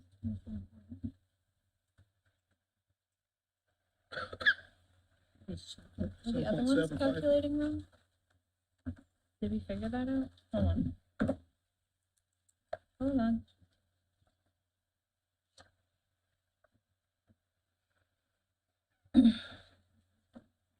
There's an apple right there.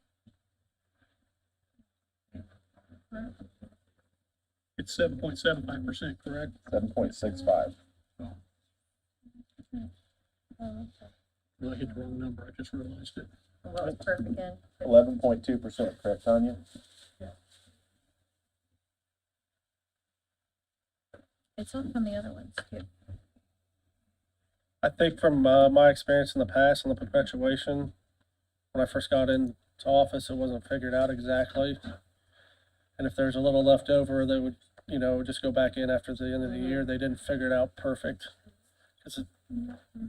So then they just added, well, how much do we add? We'll add 10% to it this year on the perpetuation side of it. Yeah.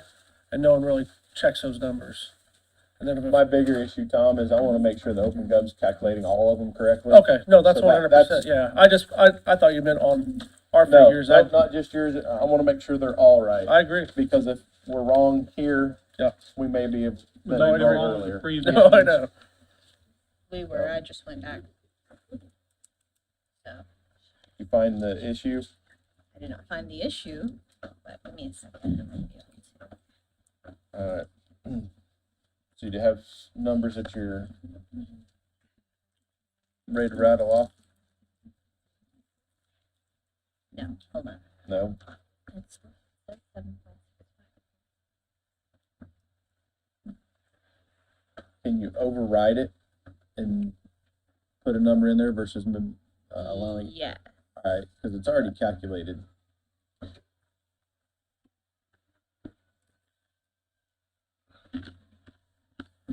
So are we taking it back just to the 2025 budget for those? Yes.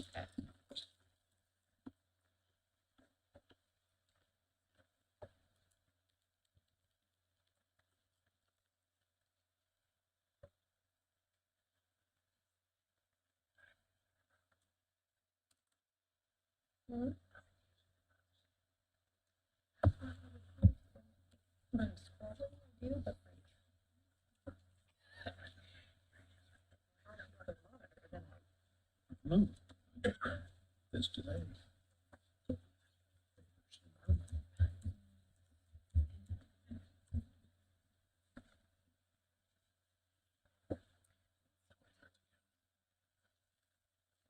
Got the numbers, it's just waiting for the computer to catch up. Yeah. You can see it in. You're on the right page. Said, are you on the right page? You're on the Kingdom Forces. Have you had the cinnamon sugar one? No, these are the regular, but I Okay. Enough sweets. Yeah. Oh, you need a, Yeah. do what? Elizabeth, are you close? I'd like to get. I'm figuring her. Give me a second. I Do you wanted need- to see if do that you need one a was few- still Elizabeth, wrong. do you need a few minutes? Yes. Let's All take right. a break. Let's take a bathroom break. 5 minutes. You guys good with me? Yes, Tom. Yeah, I appreciate it. You guys have a good day.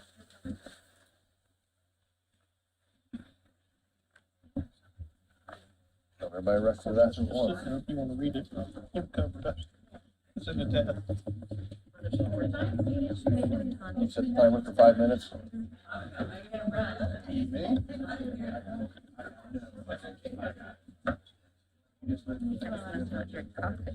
You know, I'm thinking coffee too. Coffee, Bill? I can't drink the real stuff. Keeps you awake. I understand. I know, so if I start snoring, I thought you were gonna say I start dancing, so.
Still putting a link in day table.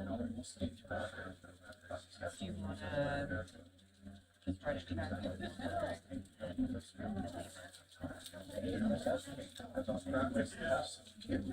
All right, right, you were line if it's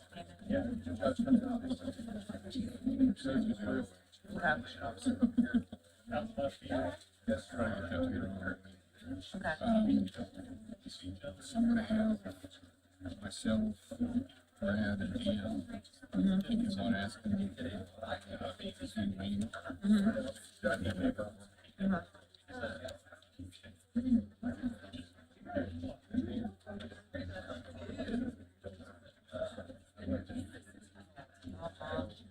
probably Jason.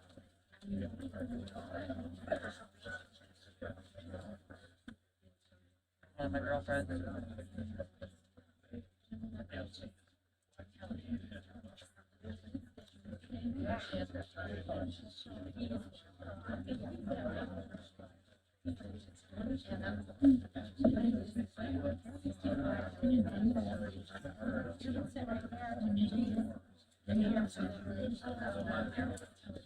I use Zell. Yep.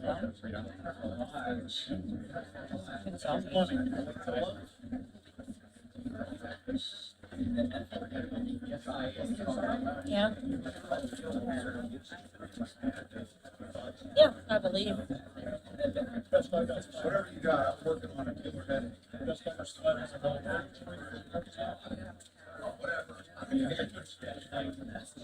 No, it's the last one. I don't need it though. You're welcome. I'll just make sure I refill it for tomorrow. The lead gets the job done. We buy like once a year or less. We buy like 2 jumbo bottles of ibuprofen at Costco. It's probably been 2 Yeah. But I usually fill up like a plastic bag and take it with me to work rather than buy an out at work. So I didn't have any things. Yeah. So, well, that should be the first, because one of those usually, well, you don't take one every 8 hours. Usually I take one, and I mean, that's one thing that I really great.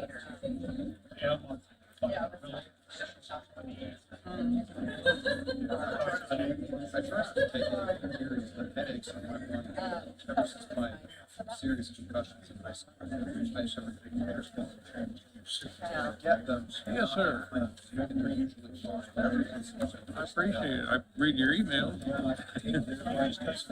All right. All righty, ladies and gentlemen, let's find our seats again. I appreciate it. Okay, thank you so much. Take a nap. Put on the website right now. Yeah, here's your nap.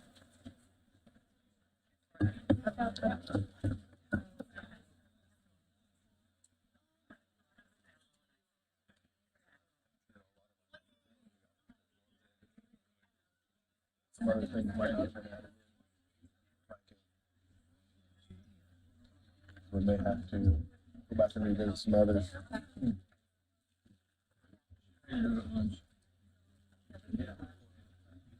Elizabeth, by chance, do you have numbers with you?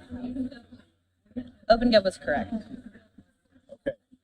So does that mean last year's numbers were incorrect? Yes, last year's numbers were incorrect because it wasn't accounting for longevity. Okay, OpenGov is accounting for longevity. Okay.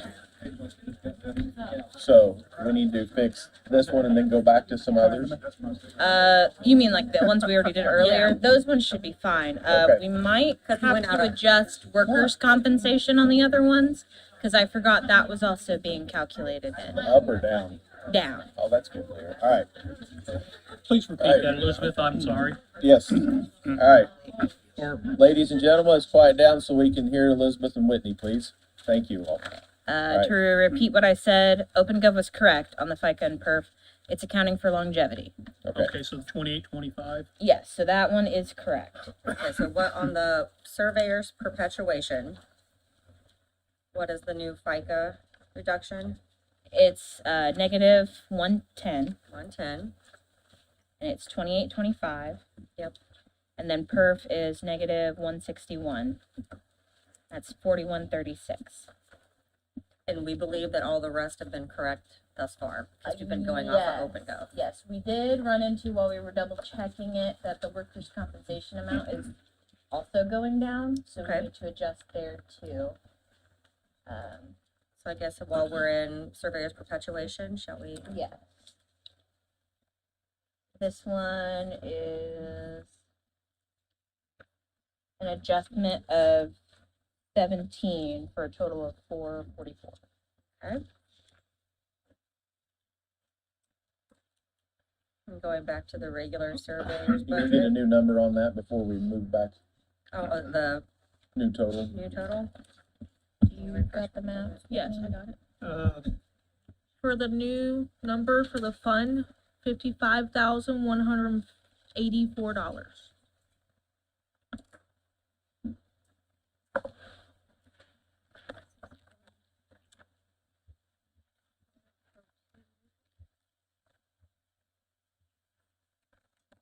We match.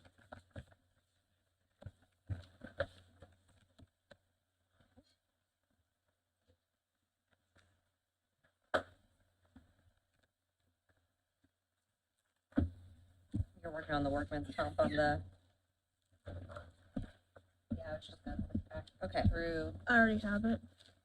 treasure and everything. Okay. Well, I still have to Or change the it. surveyor.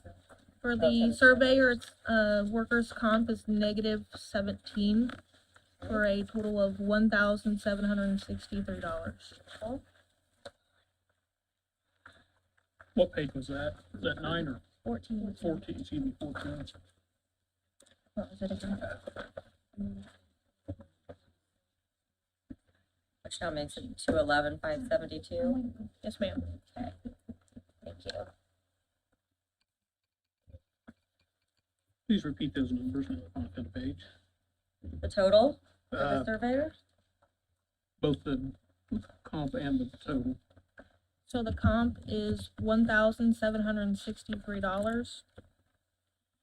And then the total is $211,572.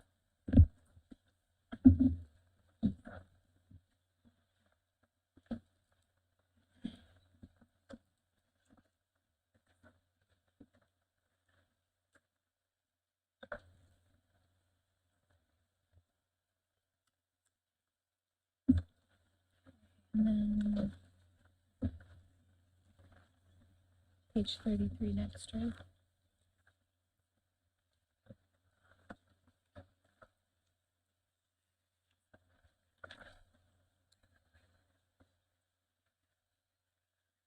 Whitney and Elizabeth, what about the treasurer and extension? Do we need to go back to those and update the workers' Yeah, we'll comp? have to do drainage board too.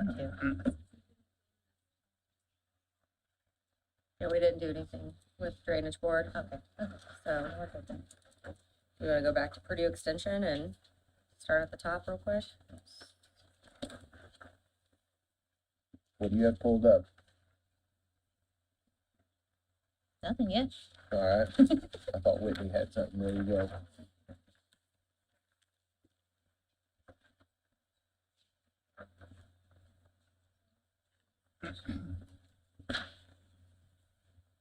Extension. So extension, page 15.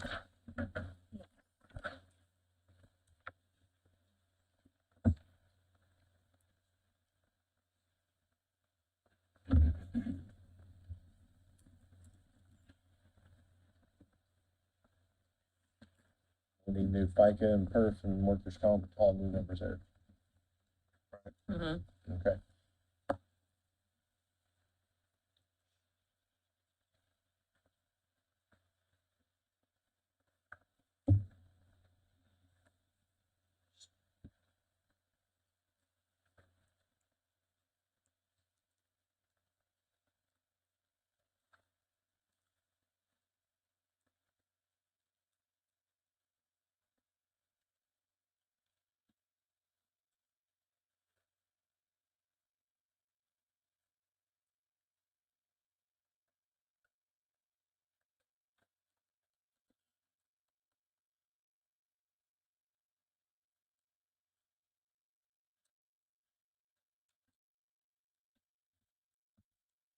So for FICA, we have a negative 284 to make it $5,702.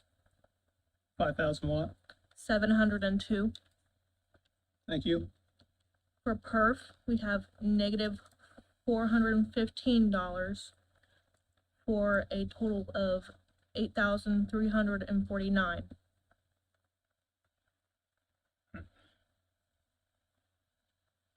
And then for the workers' comp, we have a negative $44 for 895 total. And then for the fund, we got $254,597. Could you Do repeat not that? have that Is number. there another? Yeah, that's not the number I have either. Not, That makes sense. I have 258,307. 258, 307. I have 253, 322. Let me refresh one more time.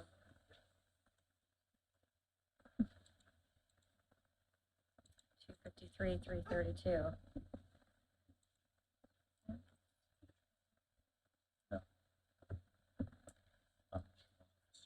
You have, the only reductions I have in a Purdue extension are the salaries, FICA, perf, and the workers' comp. that's all I have too.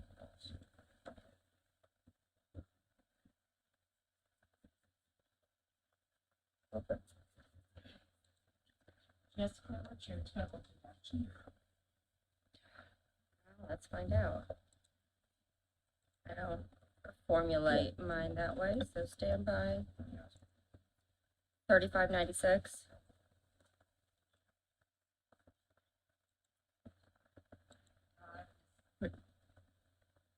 What's your Wait a deductions minute, for the that can't be salary? right because. I'm there's sorry, what was that? What's your deductions for the salaries? 3710. I had negative 28,553.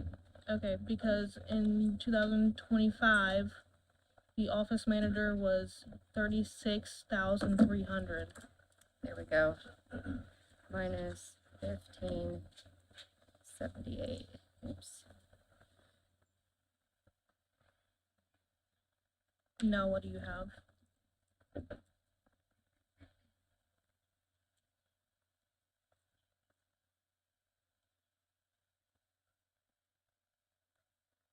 $254,597. Yep. Okay. Thank you. I need to see what.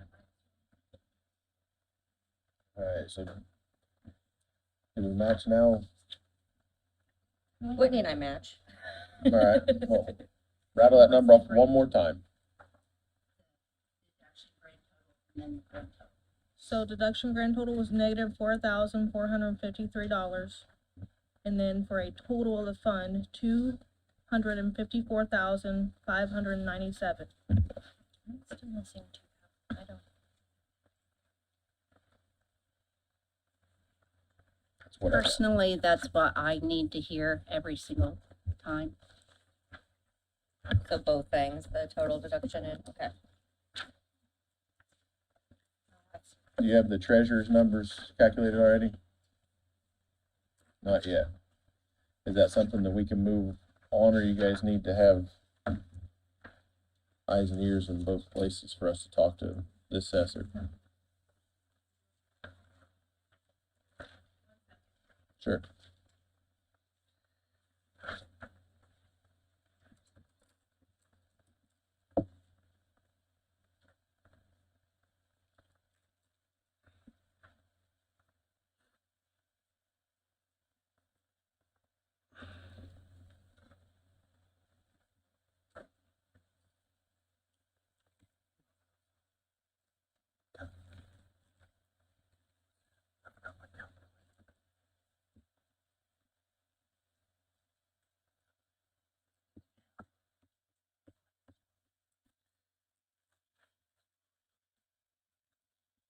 Okay, for the workers' comp, negative $139 for a total of $3,579. That makes it the adjustments negative 15,510, and for the fund, 515 and $4. 515.4. Slow down. Yep, yep. Thank you.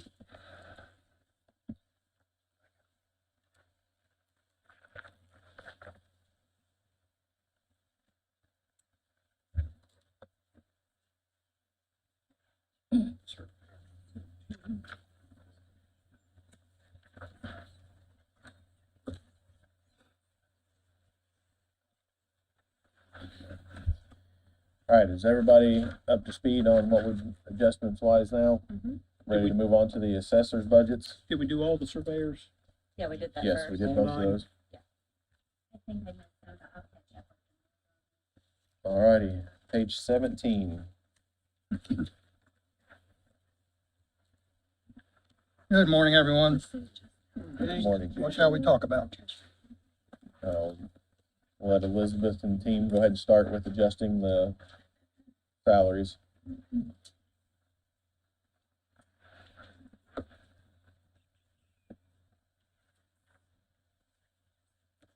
Questions for the assessor? I don't know that he was here and when he said adjust the salaries. Oh, James, have you been following along since we started this morning? Absolutely. I figured so. He's up to speed. And if Okay. he's-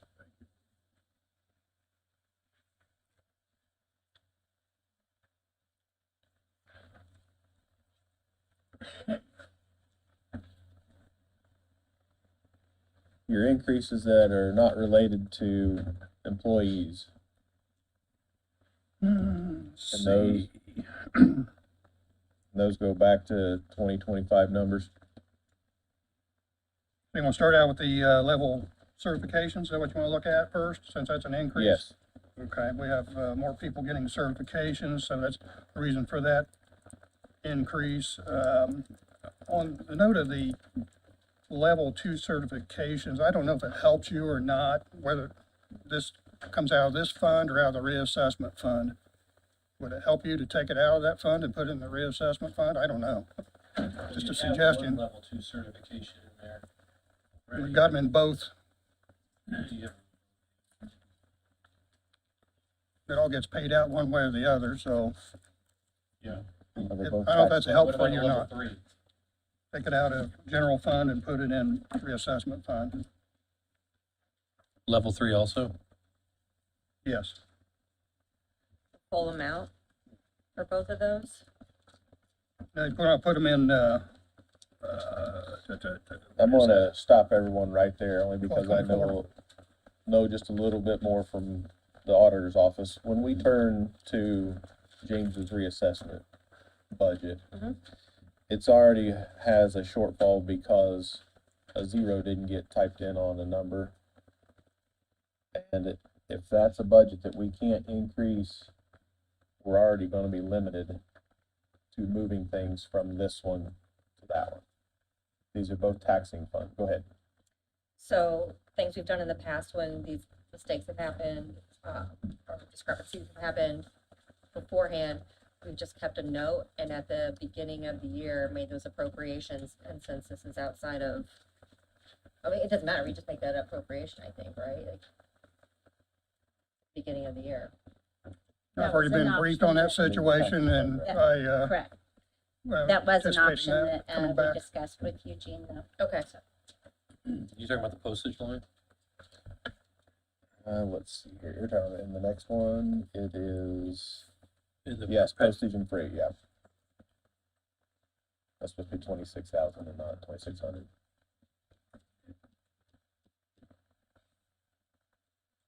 So as Jessica alluded to, we would need to make note of whatever we decide to move and then keep very accurate and detailed record. So that way we're ready for January.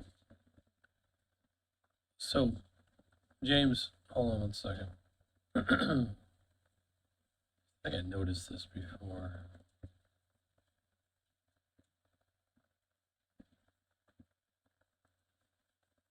You had $25,000. I mean, you've only spent $4,000 out of there. Is there gonna be something else coming this year? Which line are you in? I'm on the reassessment, postage and freight, but it's actually, your postage on the general fund is also not really, well, that one's been utilized, I guess.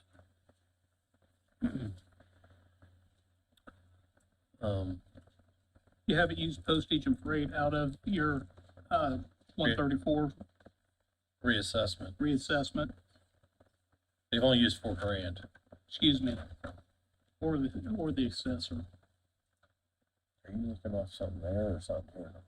Oh, wait a minute, I lied. Never mind, I'm seeing it. Okay, It looks like it's all gone. it's 20,629.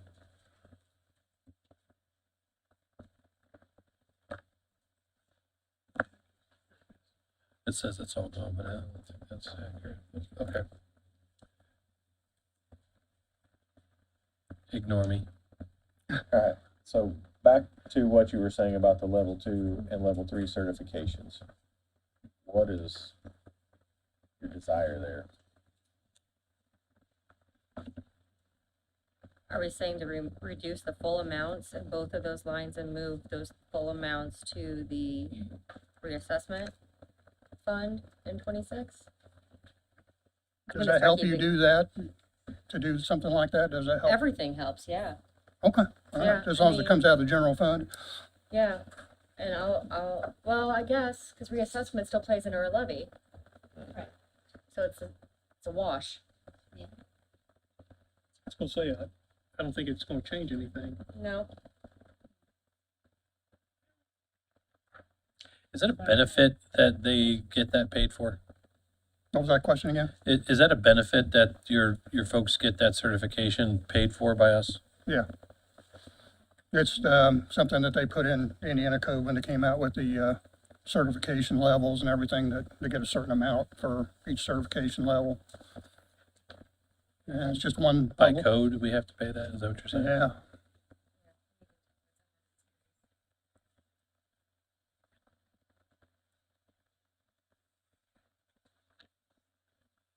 guess we just leave it because it doesn't. Level 2s get $500. Some counties pay it out once, or spread it out over a year. Level 3s get $1,500. But every year they have to do it? No, once they get it, they maintain it and have to have 30 hours of continued education every 2 years, or they lose it. So how many people don't have it? Down to 2. And 2, they're going in January to get theirs. Okay.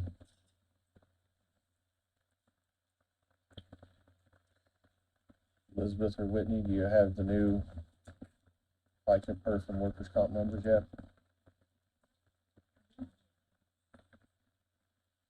I'm in general asking that question. All over the board.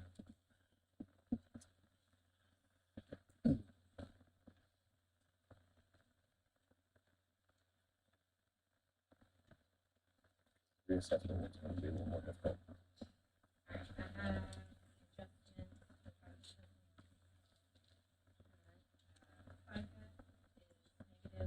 $998.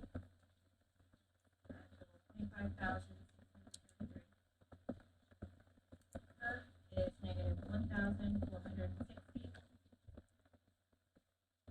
37,529. Negative 160.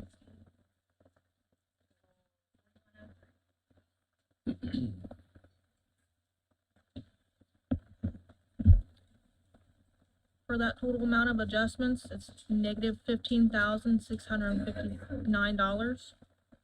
And then for the fund, it's $502,782.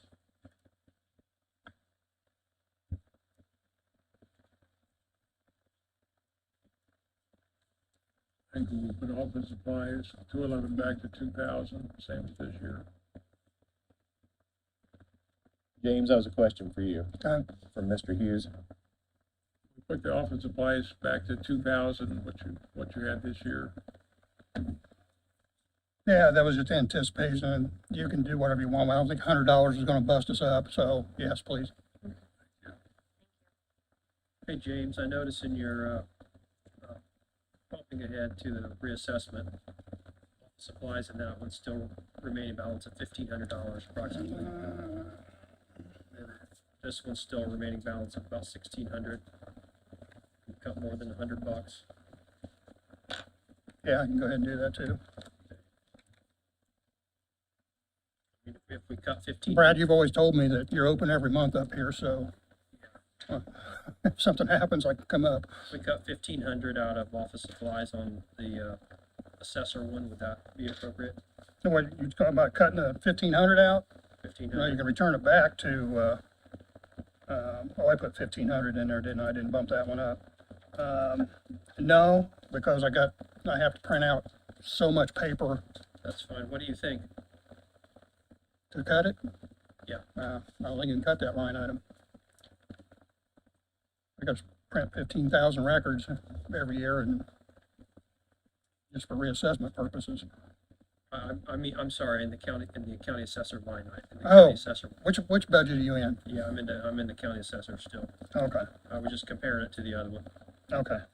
So yeah, I just spread that out over 2 different budgets. I mean, that's one of those line items, as you're studying the whole level 2 certification, 3 certification thing, putting it into another line item, you can take a look at putting that in the reassessment fund, because it all comes into the same purpose as all reassessment based.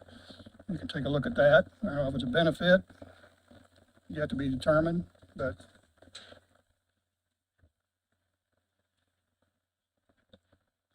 So Brad, what were you asking to reduce Yeah, the office supplies in the counties, in the county assessor right, beyond the 100 we already, right.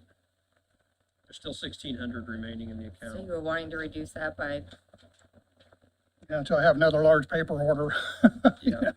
When do you normally have a large paper order? we probably do it a couple or 3 times a year. Yeah, You still have another one to do this year? yeah, Okay. most definitely. What's that generally? Oh. I know you're looking at a crystal ball, Yeah, I don't a know. foggy crystal ball. I don't remember how many cases we even order at a time. You remember? About what, $40, $50 a piece or something like that now? Yeah. So. Yeah. That one's just kind of hard to tell what's going to happen. It's really hard.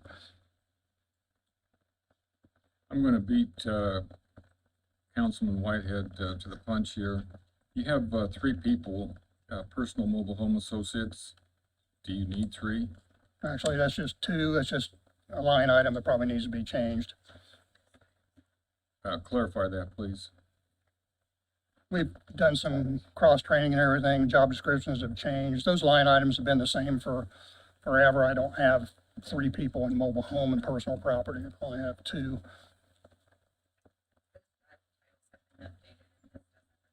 Yeah, we've updated those, and when we did the job study, we've updated all those, but it doesn't show in here what we updated. And Could you tell us what they are? We did have some issues from last year. A lot of our descriptions didn't get changed. okay, yeah, we'll get it to you. Okay, thank you. Yeah, Mr. Mokel alluded to my question of whether or not you can do with less employees. I'll do it if I have to do it. The county definitely has some situations possibly coming up in the future. I'll tell council what I told Mr. Whitehead was, when I arrived here in 1999, I had 6 employees, okay? There are actually 39 assessing officials in this county at that time. Today I have 7 employees, so I've not grown any really since 1999. If it comes to a situation where the county has to do what they have to do, then we'll make that decision then. But the decisions have to be made so it's equitable across the entire county and not just in 3 offices in the county building. What do you think the efficiencies for your office look like in the future? I can get you some Eugene was in my office the other day. I showed him some numbers compared to other counties, and our numbers are, as far as annual costs, are significantly lower than other counties our size. So we're in pretty good shape right now, as long as we keep doing what we're doing in the way we're doing it. Will there be ways in the future that you can do it more efficiently? Like, You know, I mean, I'm hearing these rumors everything- about AI and other things. well, yeah, AI is going to have to be something that goes to the Department of Local Government Finance, and it's going to have to be handed down to the assessors. AI may be the future of assessing. I don't know, but I think it's really early in the ball game. And until they come up with an AI solution that is equitable across 92 counties, I think that's just where we're going to have to stay with what we've got. And unfortunately, the way the DLGF does things is it's labor intensive. It requires physical inspection and other costs that goes along with being out in the field. So until they come up with something new, they don't allow us to do assessing by aerial photography. And there is certain programs out there that have change detection. So when somebody adds something, subtracts something, or something like that, AI could take a look at it and say, hey, look, you get a report, something's been removed, something's been added to the front footprint of that building. So until they come up with something equitable, I think we're stuck with what we have. All right, let's just make sure we've got the correct and updated numbers across the board here on the county general assessors. Took that $100 out. What's the updated numbers you will have? We took 100 out of the office supplies? Yeah. Yep. Okay. Yes. So you have, for the adjustments, negative $15,780, or $59, sorry. And then for the total fund to equal $502,682. All right. Let's go ahead and flip the page to 80 for assessor's reassessment fund. Do you have updated numbers on FICA, perf, and workers' comp there? Yes. All right.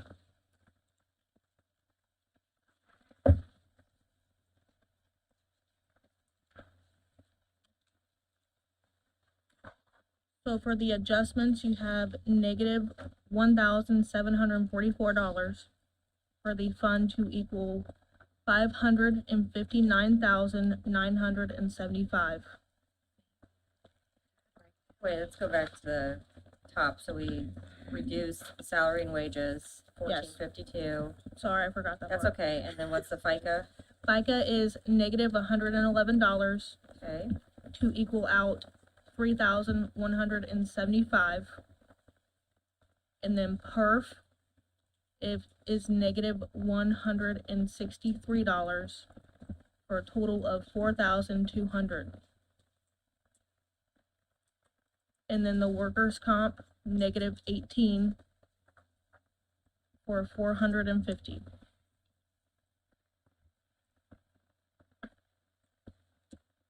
For Brad's suggestion, we take $100 out of office supply. Yep.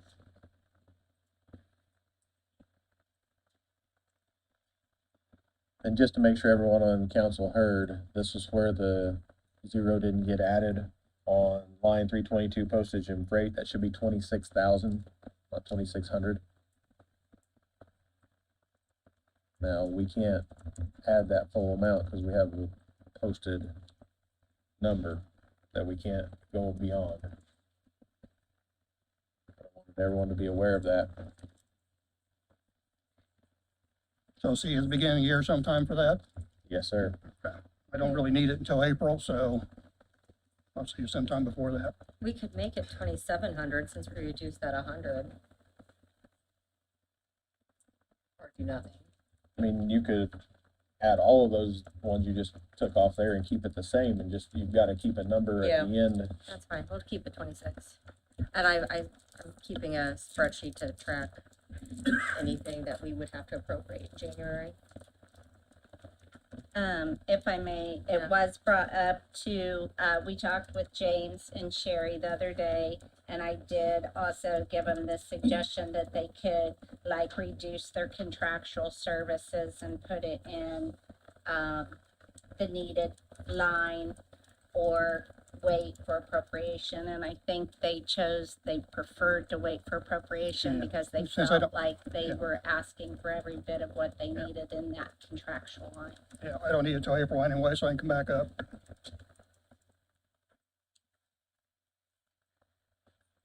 So do we have a final number?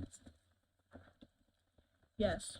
For the adjustments, negative 1,844. For the total of $559,875.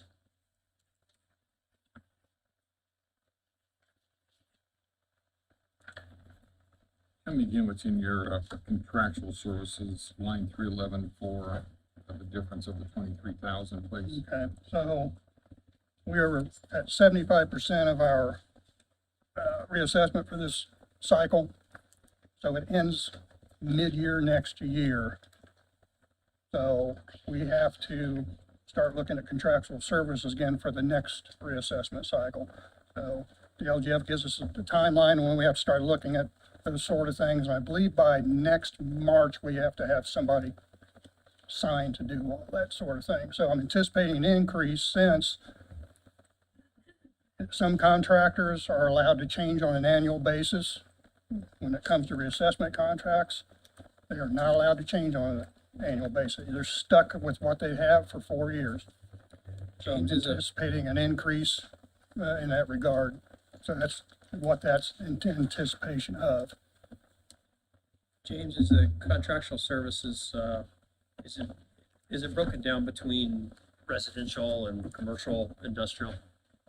Yes. Work? Mhm. Okay. I know that some of the commercial and industrial side of it has changed and there's some moving targets there right Yeah. now. Is that some of that work's been a result of economic development or Delaware County Redevelopment Commission activity? Is Oh, there, sure. is there a way that a Mhm. portion of that contractual can be separated out as to what is business, commercial, industrial, and Yeah, it's kind of- Delaware County Redevelopment Commission to fund some of that contractual? Oh, they probably could, and I'd be happy to take it. Because, I mean, I know, I'm catching you off guard, you don't know what that amount is coming in. no, I don't know You what that have amount is, broken but, down, any contribution I could get outside of county government, even from the city, you would could be, come up with $100,000 Oh, to sure. supplement that budget, that would be Yeah. a potential way that you could cut Mhm. contractual services from Yes. general fund. Mhm. Okay, thank you. and please. Any further questions for the assessor? All right. Hearing none. Move on to the recorder. Thank you, James. You're welcome. So, we're about an hour behind, I think, right? Yeah.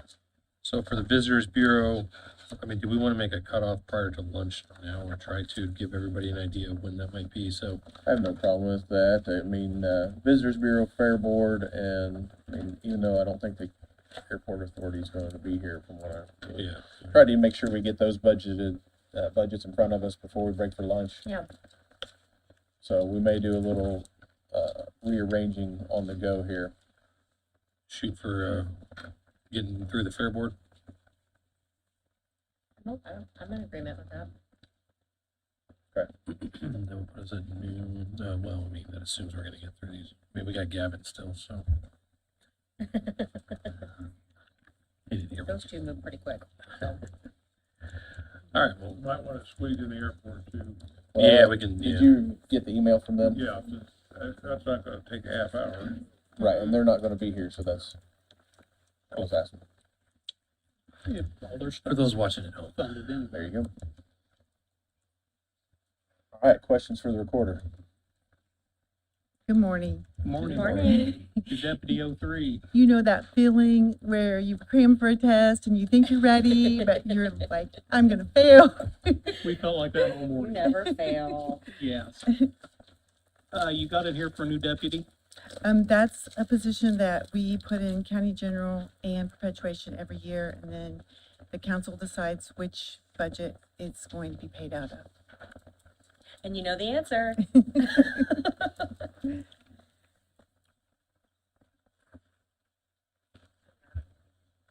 mean, that would be What are we talking about?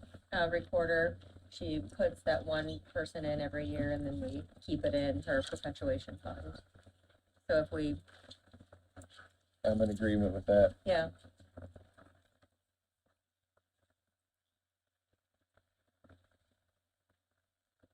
so removing that line to keep it in perpetuation and reducing those two salaries, that's a, Is it already in perpetuation? yeah. Yes. She puts just it in puts it both both. places.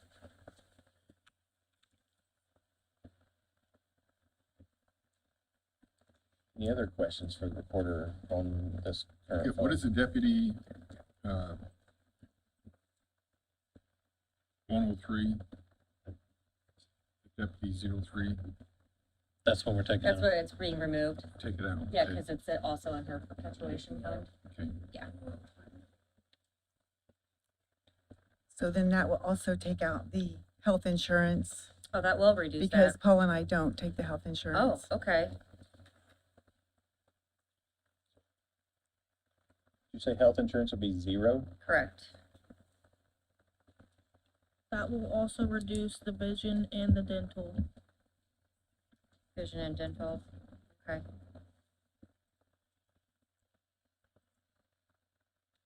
Do you have all the updates for FICA perf? 1 second. All right, while you're doing that, What's in, the workers' comp? What do you anticipate there? Whitney will come up with a new number on that for us, Jim. For That's workers- that's new in every line because it previously was housed in the commissioner's Okay, thank budget. you. Yeah.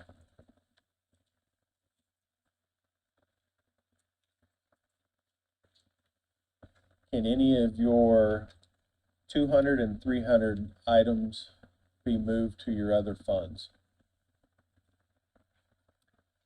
We already, we don't ask for much, and we do, I don't know, do you want me to remind, the council, because I know Mr. Bookouts knew that when we record a deed or mortgage, how much money it's state mandated, a certain amount of each of those documents goes into different funds. Brad's been in this seat Yeah, before many years. He I'm understands Okay. that process. Okay, Thank I'm you. sorry. Yeah, no, you're fine. Yes. Thank you. We don't really ask for county general to pay for a lot, and I'd be willing to give up the, $650 for the conference and training, because like, Tommy mentioned earlier, that was in effect when you couldn't use to pay for other people in your office out of the elected officials, and now you can. So I'd be willing to give that up. Okay.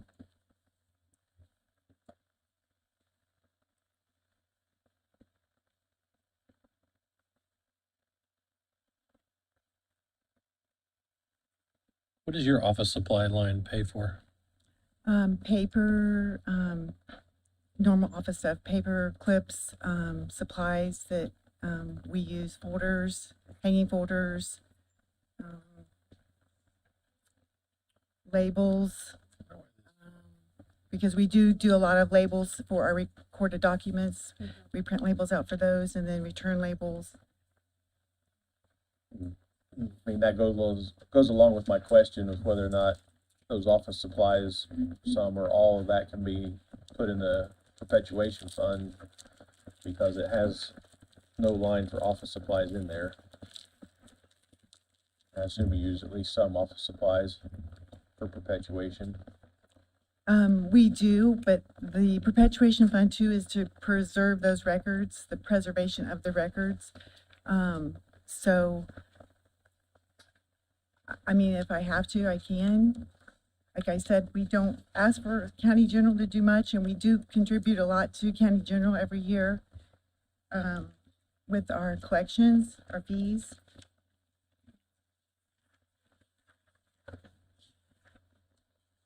But if you need me to, or you're telling me that I need to, I can.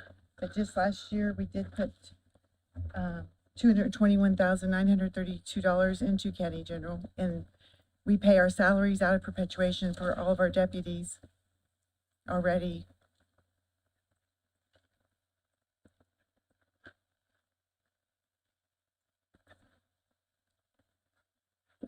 And I didn't increase any, I mean, we didn't make any increase in anything other than adding what we had to add for the postage and the copy machines this year, like the other departments.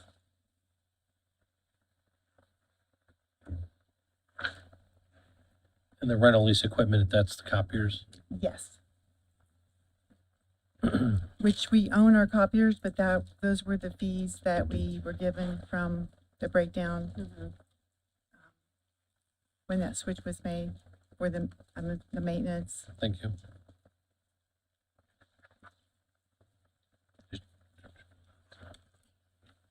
Whitney and Elizabeth, do you have new numbers yet? Yes, we have the numbers. Did, you guys change anything else? Conferences and training, moved 650 there.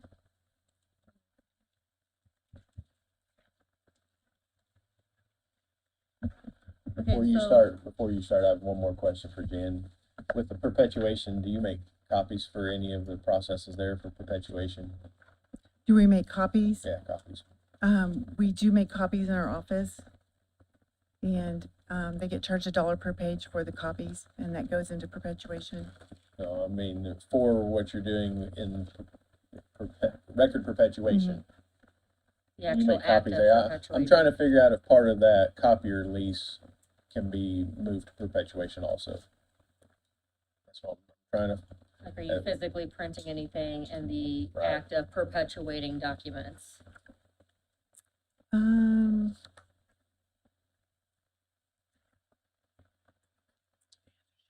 just thinking how we, I don't know, Paula, I don't.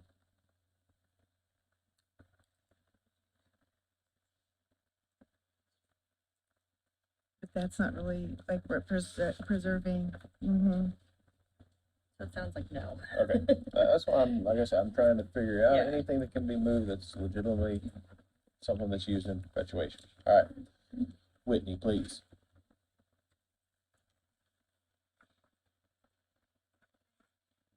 I only have the numbers for the county general at the moment. That's fine. Okay. Changed a lot. So you got vision insurance, negative $90 for a total of 0. You have dental insurance, negative $694 for a total of 0. Short-term disability, you have negative $174 for a total of $516.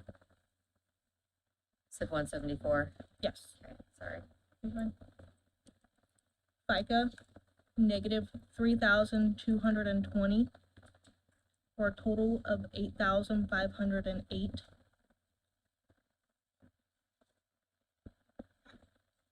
PERF, negative 4,451 for a total of 5,905. Health insurance, negative 26,152 for a total of 0. Long-term disability, life insurance, negative 121 for a total of 242. Long-term disability, negative 91 for a total of $271. And then workers' compensation, negative 508 for a total of 1,417. And then you guys have the conference and training. Is the health insurance being calculated automatically? Yes. At what rate? At Current? At the current rate. At yes. whatever they're signed up for? So the total adjustments is negative $78,232. And the total budget is $135,225. And Whitney, what'd you say about conferences and training right there at the end? It's negative 650. Okay. And that included that, correct? Yes, The 625, that or excuse included me, the that. 135 number. Last year, dental and vision were carved out, right? Yes.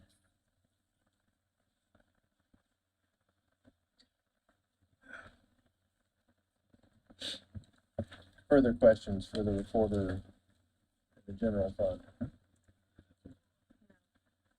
No? All right, the next one in order is page 57, the ID security protection.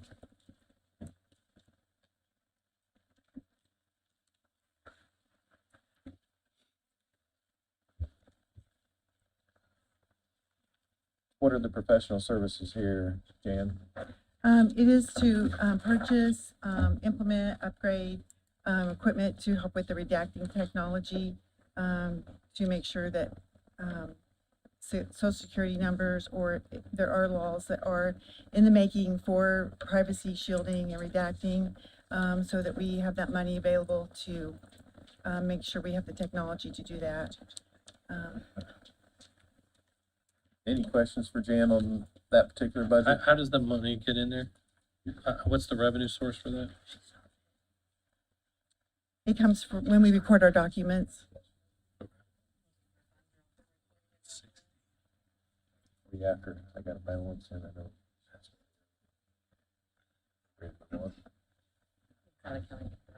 And I'm sorry, so 1160, right, we're talking about? Yes. Yes. So that fund's building. And I can transfer, which I have considered transferring. State statute allows me to transfer some of that money to the perpetuation fund, because I do have some numbers. I know that the perpetuation fund and this fund, they are healthy, but the purpose of the perpetuation fund is to, protect those records. And we did a big scan project last year that just that portion of it was over $220,000. So then in the midst of that scan project, there were over 400 books at the library that we had to have transported over to be scanned, that started like back in 1828, 29, up until like say 1969-ish. And so there were over 400 books. And then the week before, the library decided they didn't want the books back. So we did not have room in our office, as it was. So luckily, the commissioners, with their help, we obtained some of the space in the clerk's office, and we were able to build a wall and tear a wall down. And the library, they were gracious enough to let us have the bookcases that all those books were on as well.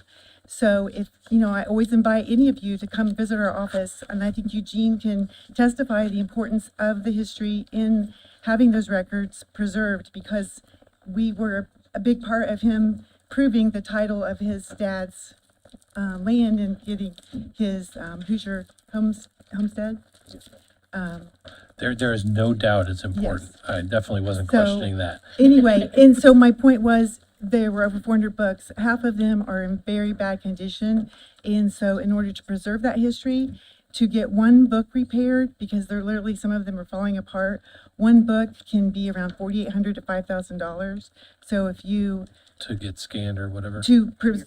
rebind the Just book rebind and preserve it. Okay. So that's one aspect. That's a big chunk. Even if you just did 50 That's to out of the 100. 1160 typically, right? No, that would be Would out. be out- I was just giving, I out- kind of jumped ahead just Okay. to show you that by transferring some of this to our perpetuation, Yeah. while it looks healthy, if we go to start to do some of these things to use the fund for what it's meant for, it wouldn't take long for that balance to come down several $100,000.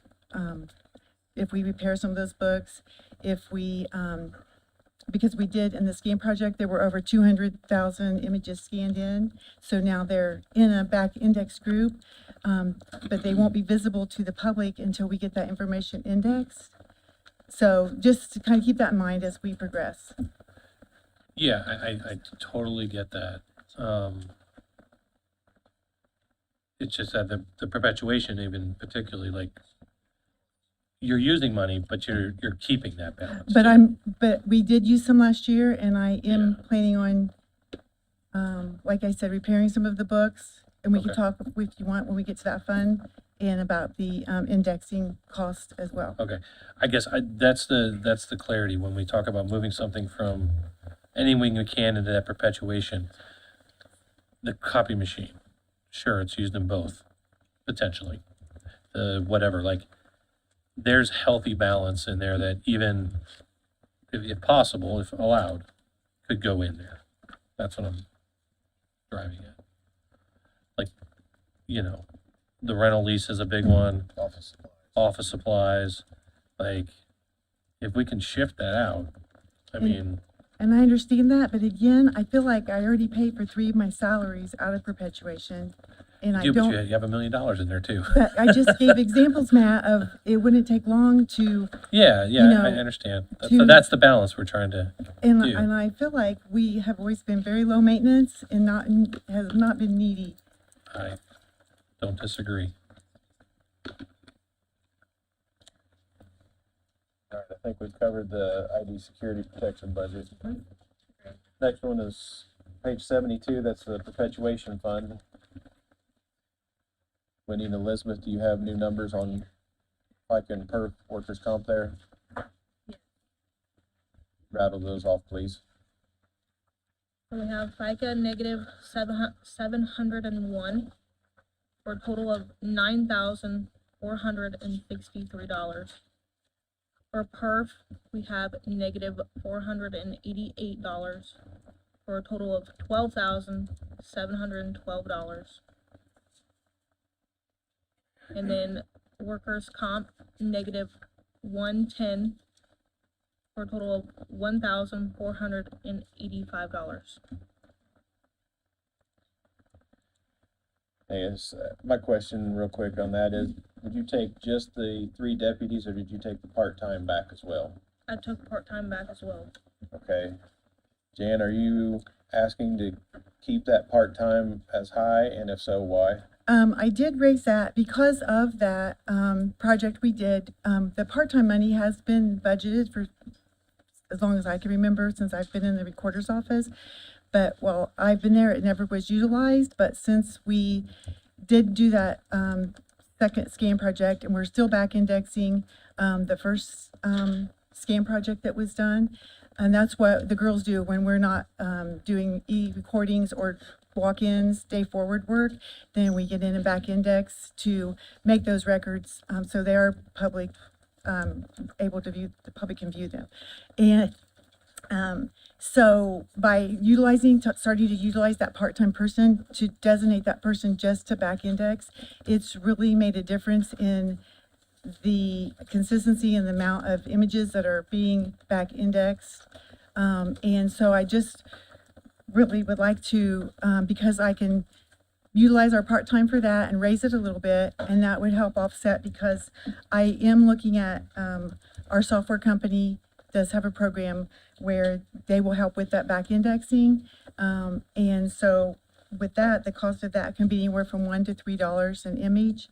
And so, for example, if I had them do half of those images in the scan project we just did, that would be, if I did 100,000 images, that's going to be $200,000. That would be out of perpetuation. So I would like to raise our part-time to 15,000. We can cover it with our collections. And that is that's the purpose of that fund. So I really would appreciate that. This is out of county general. What is council's pleasure on the part-time the recorder's requesting? It's outside of county general is what you're saying, yeah. Correct. I don't have a problem with it. Yeah, I support the request. Yep. All right, that'll probably adjust our Yep. FICA and Yep. maybe workers' comp numbers. Shouldn't change the perf any. Just to confirm something, Jan, from a revenue perspective and perpetuation, those fees in 24, it was about 335 grand. Probably on pace this year to get similar. Yep, I can tell You're at you. 225 now, so roughly. As of the 31st of August, we were at 226,454 that we collected in perpetuation. So we're on track for a little bit. We're about $5,000 ahead of this time last year. Okay. when I compare. And last year was about 327,000, roughly. That was in 24, yeah. It was around 321,716 for Thank you. perpetuation.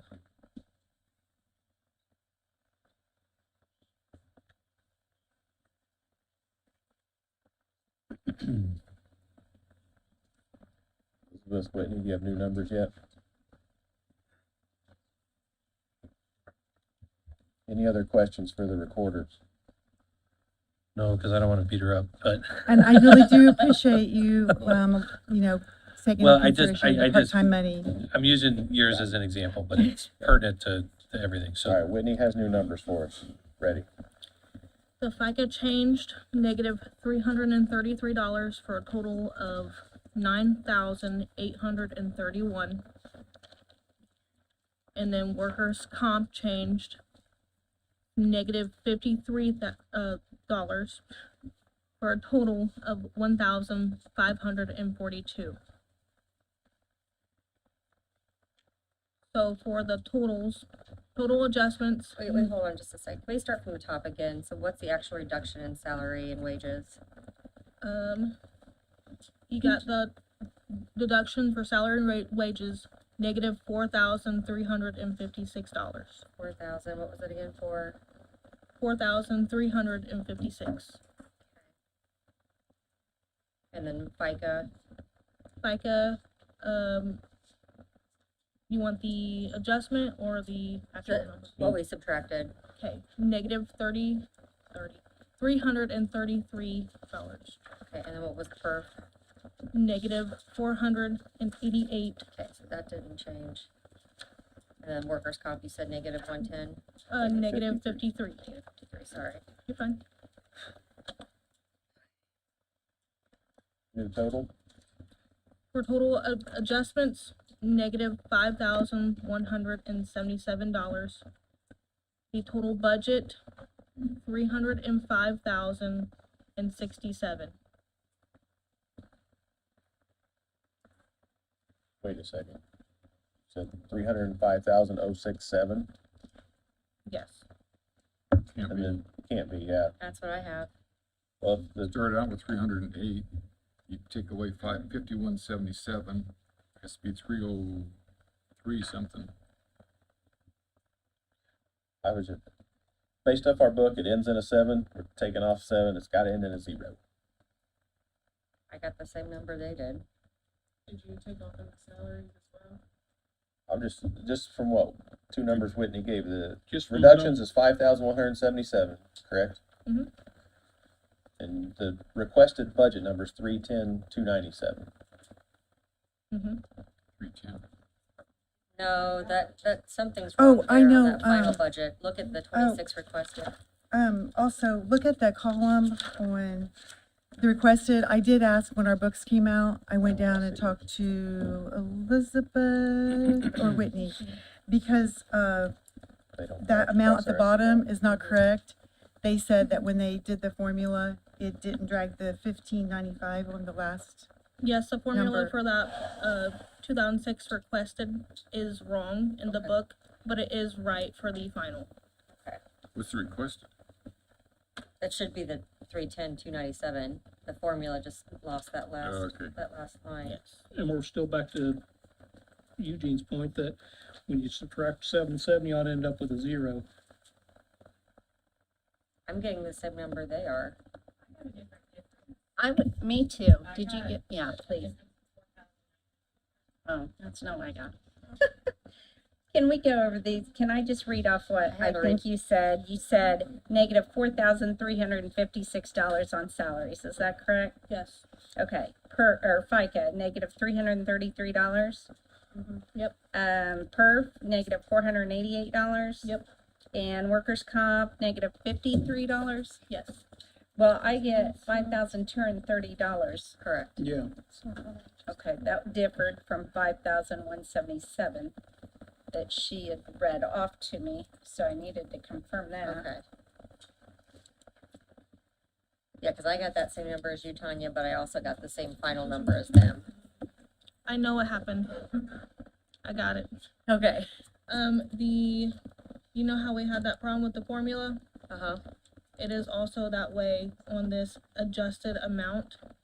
Give me 1 second so I can adjust that. Sure.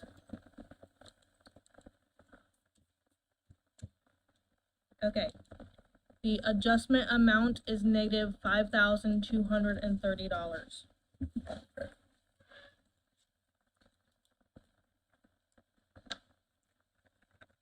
Yep.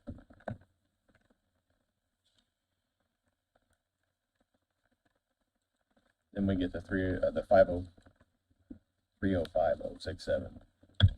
Correct? Yep. Correct.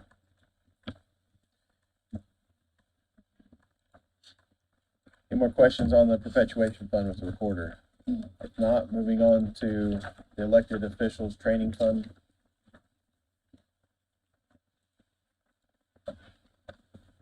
Any questions there, comments?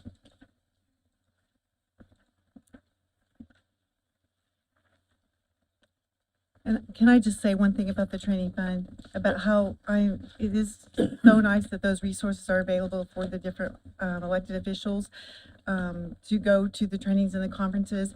We branched out a little bit this year. We normally, stay in our state and the Recorders Association, which is an awesome support group.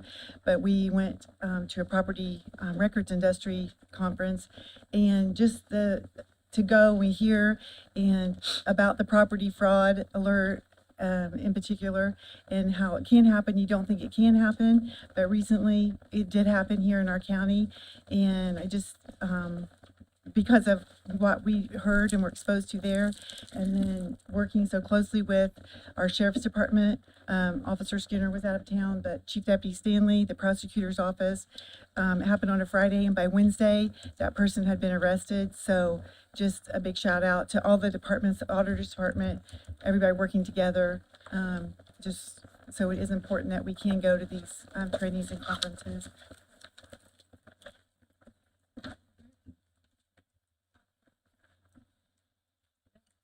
All righty. Thank you, Jan. Thank you. I'm gonna make a point now that Jan's gone.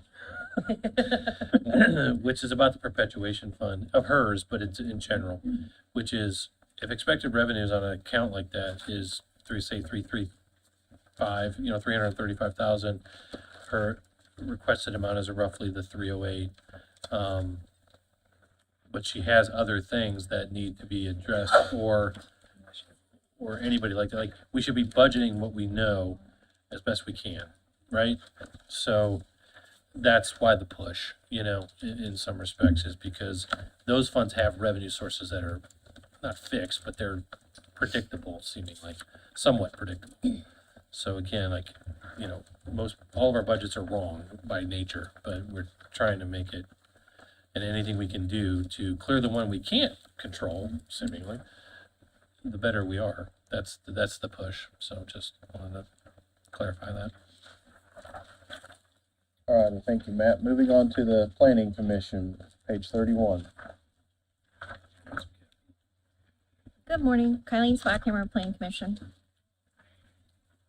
So, Brandy's giving you some information. I know you're putting all of these salaries back to 2025 rates, but I still just want to point out some of our reimbursement amounts to you, just so you're aware of those. For our 2025 budget, January through June, so half a year, our 2025 salaries budget was $421,800. January to June, for federal reimbursements, we brought back $169,362.36. And then permitting fees, January through June, which is to cover building commissioner salary, we brought in $84,781.80. So for half the year, that's $254,144.16. So if you multiply that by the second half of the year, we're anticipating about $508,288.32, which would be covering our 2025 salaries by 120%.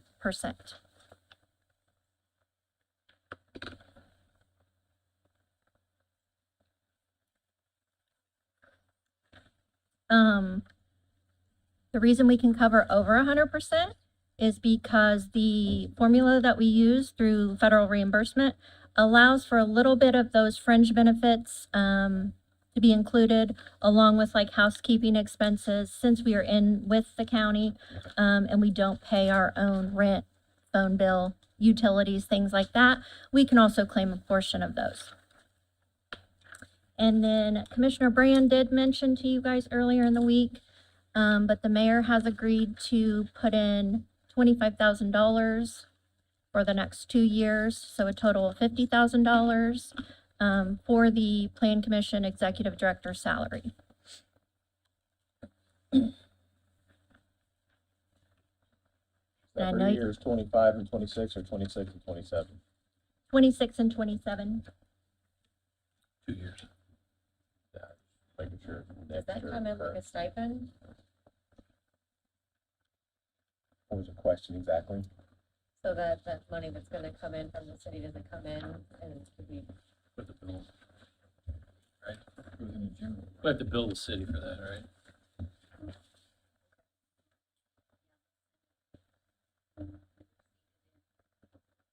Do we treat that as a stipend or actually have a salary?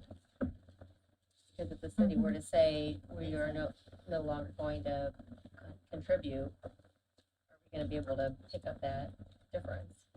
Yeah, I don't think it would be a stipend because it's not in addition. It's Just be just another salary to line? put towards. That's a good question for the auditor's office Yeah, to figure yeah. out. Okay.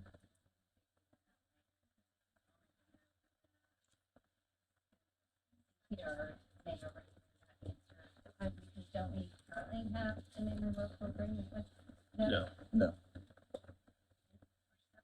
Correct. Supposed to, That's what yes. this Nothing was executed.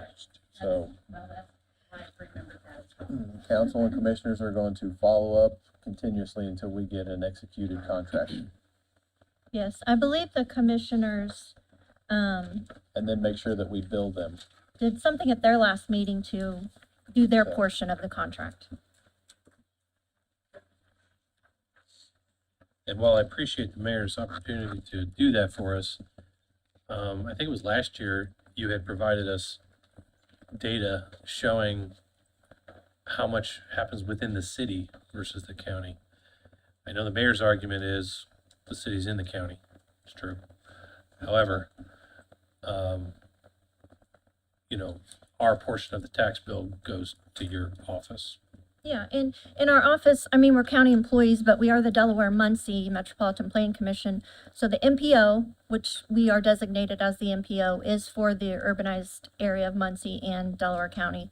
And then our planning department, which does all the development reviews and everything, is for the city and the county. So we do work for both. Yep. How many other counties have a similar structure? Not very many. I have done some research to look into that. I Not don't. many have a combined, Yes, yes, they usually have their own. yes. I can give you some more information on that, what I've gathered. So the commissioners approved that agreement yesterday, as well as the Muncie Redevelopment Commission signed it. So we should have a fully executed document by the close of business today. And then we'll still need to work on billing them. We need to bill the city. Where it fell through before, what was explained to me was it was agreed at 20,000 to come out of edit, but nobody sent a bill over. So they put it in their budget for the next year and nobody sent a bill over, so they didn't put it in their edit budget for this year.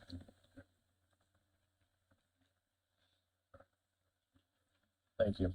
So I'm sorry, back to your original analysis. You're saying you're bringing enough revenue to cover 120% of your salaries. Is that what you said? Yes, for 2025, that's our estimated, just based on the first half of the year, just doubling it exactly. Okay. And then for 26? Is that expected as well? Yes, because, well, I mean, we continue to get that allocated amount for those salary reimbursements each year. For Even twenty with the adjustments twenty-six, that were made, right? yeah, for 2026, the total that we had asked for salary increases was 20,000, 700. Yes. So the 25 alone towards my salary would help offset that, but the reimbursement is what covers our salary.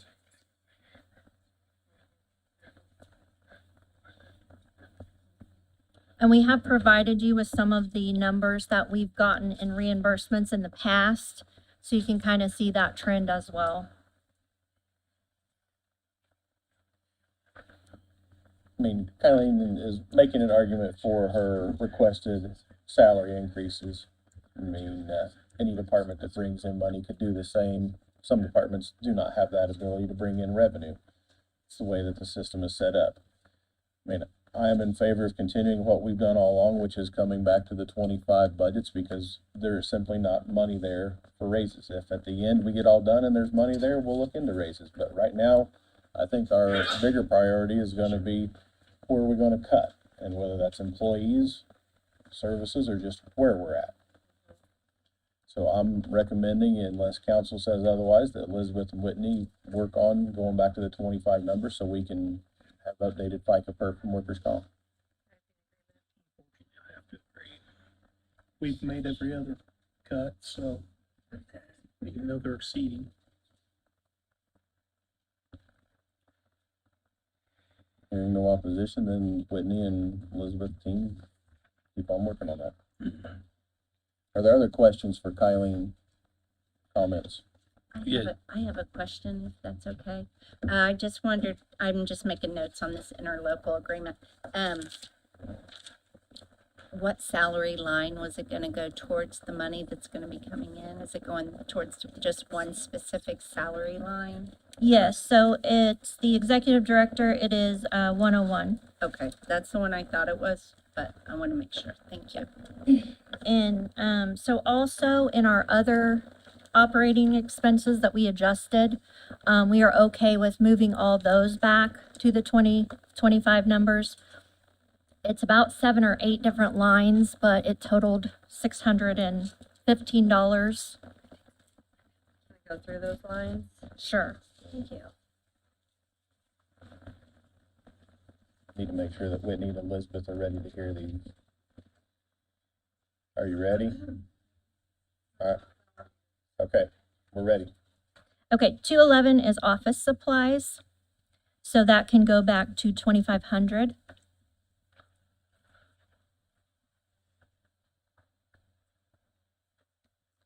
$221 is operating supplies fuel. That can stay at 2,000.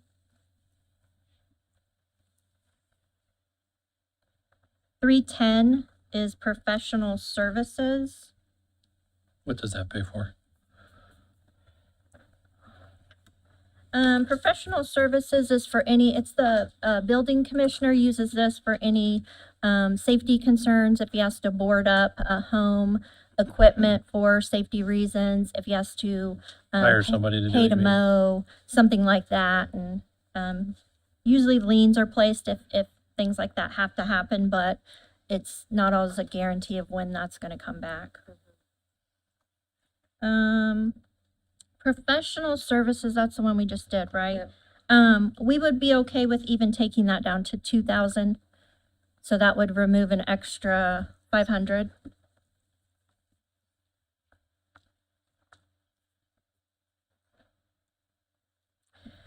$311 stayed the same. $321 food and lodging, that can stay at 500.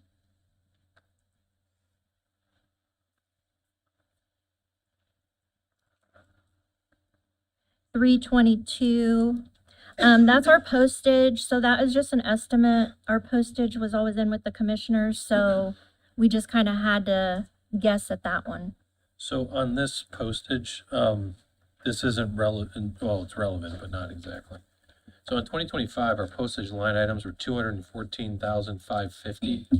In 26 total across all departments, we have $368,608. budgeted for postage? Did stamps go up? Not that much, no.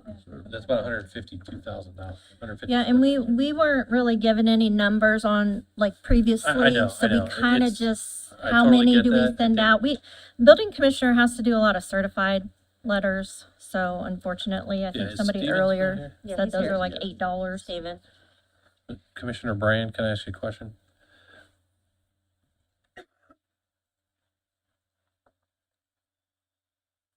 On the postage piece, I know you've been doing some research into what's going out. Did you hear the numbers I just gave? Okay. I'm guessing the delta is not $155,000, right? So we probably could be looking at that number closer for each department that's allocated their own money.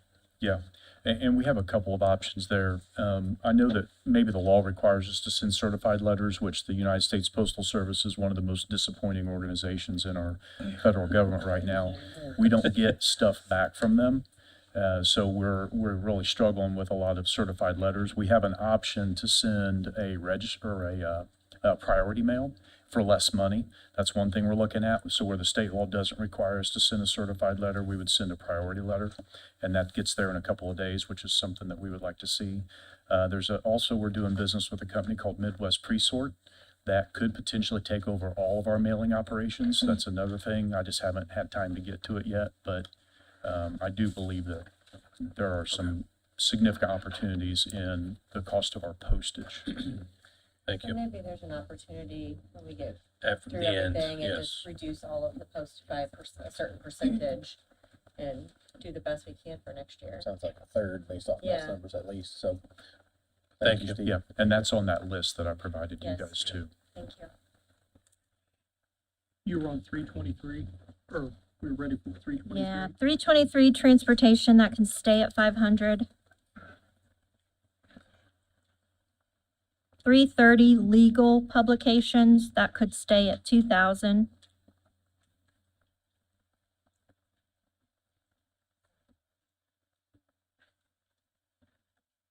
Dues and subscriptions, 391. That can stay at 1060. And I think that covered the ones that we had increased. Ours looks a lot different because we did have all of the other stuff added from the commissioner's budget. We do have the rental copier that Mr. Cantz mentioned earlier. We did add that just from the numbers we were given. We're unsure what that's going to be. And then we also have line item 390. That is where we put our live stream services for our meetings in. That's other services and charges. So I do have a invoice. We just started that in July as well. So there will be money left in that account because we budgeted for the whole year. Which was how much? I'm sorry. How much did you budget just for the live stream? We budgeted last time 5,000. For how many meetings? So we have at least 2 per month because we have Plan Commission and Board of Zoning Appeals. The invoice I've got here has been $150 per meeting, except for one of our Plan Commission meetings was $300 because it was significantly long. Yeah. So. Okay, thank you. But we're exploring options for that as well. So, you think you'll use the 5,000 next year because you only got a half year's to spend this year? Yeah, so we won't use the entire 5,000 this year, But you plan on? but we'll budget for the entire. Yes. Just let me throw some quick numbers out. 24 meetings at 150 meetings, 3,600. Yeah. But you don't know how many you'll Plus have special. that'll be special. Like I said, just throwing numbers out there so council has an idea. Yeah, so that could possibly go down slightly also. Did you count the 6 times that the Metropolitan, Muncie, Delaware County Metropolitan Planning meets every other month as well. Now we only have to live stream the meetings that are held in this room. Okay. And that's only our Plan Commission and Board of Zoning Appeals. And they're just monthly unless they could have a special meeting in there.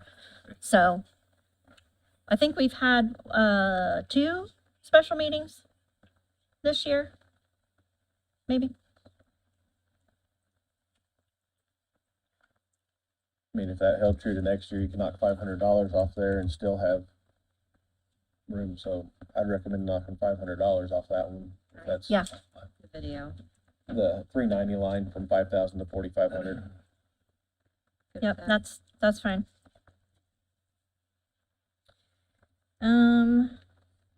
Okay, I think I went through. I know you talked about additional sources of revenue. We are currently looking into our fee schedules. They haven't changed since 2018. So we do have fee schedules for all the permits, and all the application fees for Plan Commission and Board of Zoning Appeals. So there's fees for all of those that we're currently looking at. And also grants. We've done a couple of grants this year that I don't think we've, done too many of those in the past, but we have done things like we got a couple of grants for the ADA transition plan. That's something Delaware County has to have. It doesn't have to come, the billing doesn't have to come through our office, but we did get that. We are planning on getting that reimbursed. And then we did get 2 grants for that. So, I mean, that was a $62,000 project. For the past 2 years, we've been working on the SS4A. That was a $500,000 grant that we have been working with ECIRPD. We've been fortunate enough to be able to work with them on some of these grants. That way the county can benefit and not have to pay for those things as well. So. Appreciate your hard work on those. Whitney, do you have numbers updated?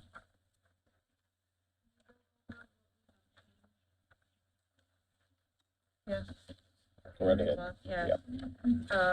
So outside of salary and wages, we go down to line 211, office supplies reduced by 150.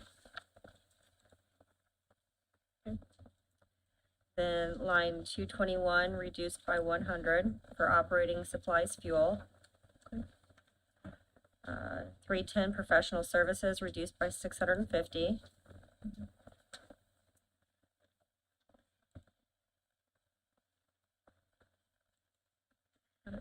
Then we've got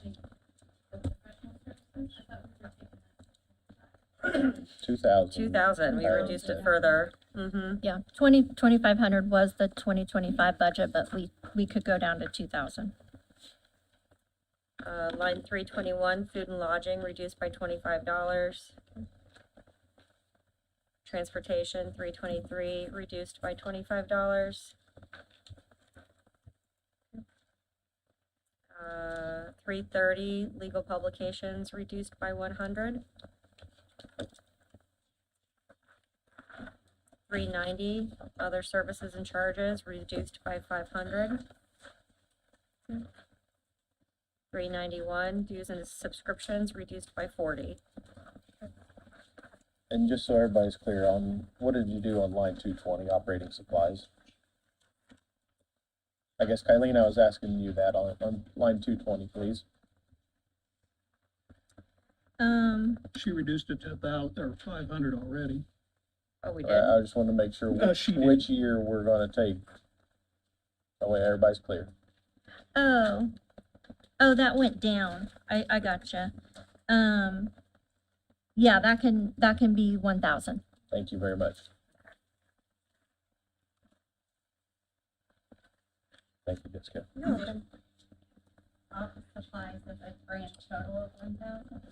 Yeah, line 220. It is 1,000 already. Yeah, We were just just want to make confirming. sure which you were That taking. would be operating. Yes. Okay, I was looking at office supplies, my bad. All right, Then we have a grand total. we'll get, Do we Yeah, have, we gotta we'll get get ready to go FICA. through FICA, perf, and workers' comp. So FICA, we have negative $1,584 for a total of $32,592.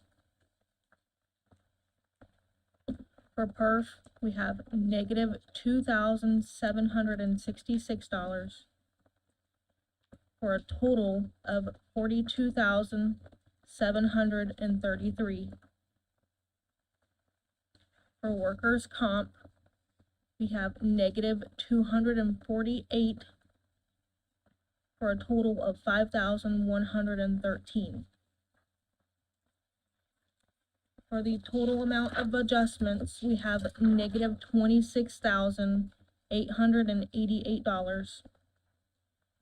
And for the total fund, $630,283.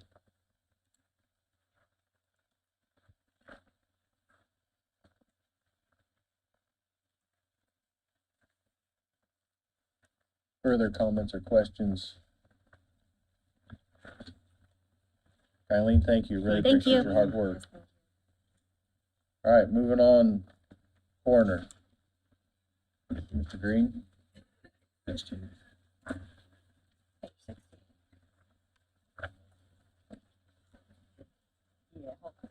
Hello, Gavin Green, Delaware County Coroner. Hello. Hi. Good morning still. Good morning, yes. It's a fantastic morning. So far. Uh-huh. Page 16.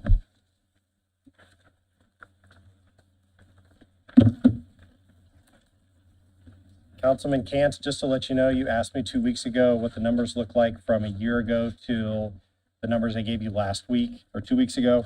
In 2024, as of the August council meeting, we'd had 330 cases. And then last 2 weeks ago, I reported we had 454. So we're up, just to let you know. I can attribute that to making sure that all of our time is allocated and every single case that we have, we make sure that we have cases assigned within dispatch, making sure that we're doing work for quote free, that there's actually tangible things associated with our calls. Alrighty. Your contractual services are the number that went up the largest. Correct. So that went up to 280,000. As I spoke several weeks ago about our services going up, it's going up to around 1850 per autopsy. I did the math, and we're on track to do on average about 144 autopsies. 144 autopsies at the 1850 per autopsy is $259,000 per year. So that gives, as we would probably say, that gives a wiggle room of about $21,000. Those autopsy numbers at 1850 does not include any additional blood tests, toxicology, or x-rays. What was it before? Excuse me? What was it before? It was, Wasn't it 12? which was what, before the Before it went up to 1850. Oh, it was 1350 and then it went up to 1650. And now it's gonna be going up to 1850.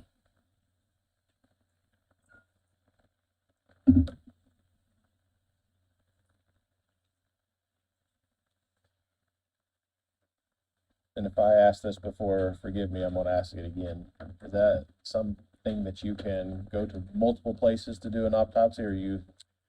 We can, the price, the 1850 is the going average. I think it was around 1,700 for our autopsy that we were doing over in Madison County when our pathologist is either on sick leave or on vacation. With that being said, we've been lucky enough to partner with Delaware County EMS to have the manpower on that side. Mike's been great to be able to give us someone to transport a body over there because it's few and far between. But if we tried to shop around and try to travel outside to save money, ultimately, Mike will give me one of his ambulances and say, you go take them. which then my budget's gonna increase for fuel, for vehicles, and everything else. Are these So, criminal autopsies only? no, this is all autopsies. If somebody requests an autopsy, we have to give it to them? No, Can we charge them? we don't, it doesn't come through us. It would go through the pathologist company. They would charge as a private autopsy. The prosecutor But they can, still charge us? no, we don't get charged for it. Okay. But we'll go through and we'll make, ultimately, if a family ever came to any one of our coroners and ultimately to me and said, I want an autopsy, ultimately I would sit down with them and say, what are we trying to get at? What would the autopsy tell you that you're not getting right now? And we try to, I would say 100% of the time, I don't believe in my time that we've ever had a private autopsy done that tries to override us. Use my same story also as a precautionary tale. My dad was a stubborn man and did not go to the doctor for like probably 10 years and passed away. And because he hadn't been and there was no medical record, they had to do an autopsy. So don't be like my dad, don't be stubborn. Folks, go to the doctor. It saves us money in autopsies. And I'll give you another, a scenario that we have right now that's gonna kind of touch on some of our other line items. I just got a phone call that I will not have to do this, but it was gonna come to, when it comes to our mileage and travel and transport, this year we have had to use DNA sampling in order to do a positive ID on all of our cases because we didn't have a way to visibly do a positive ID. And the current case that we're on right now that we just had 2 days ago, the nearest family member is in Clarksville, Tennessee. With that being said, it was in Clarksville, Tennessee as the mother, the father's in Jacksonville, Florida. I've reached out to those medical examiners and coroners, and they were, as of yesterday afternoon, not willing to help us. So with that being said, I might had to have driven down to Clarksville to do a 5-second swab and turn around and come back. So that would have been $250 in just our transport alone. But we've had to travel to Rhiannon last Friday because I was sick. She had to go down to Indiana State Lab, so she had to turn mileage in for that. And we've had to drive to Fisher's and to the lab, so we've been turning in mileage. So the mileage has been going up. We've always had it in a line item, but historically, we've never done DNA testing, and then we've done it like 7 times this year. So it's, unfortunately, I see it it's not going away when it comes to. Is that the transportation line? Yes. And then what about your operating supplies and even dues, I guess? So the dues are for our coroners to be members of the Coroners Association, so we can have training and continuing education for that. And each one of our deputy coroners, we pay for that as well. For operating costs, that we do have, Like body you're only bag. at 40% on your operating supplies and 24% on your dues currently. Correct.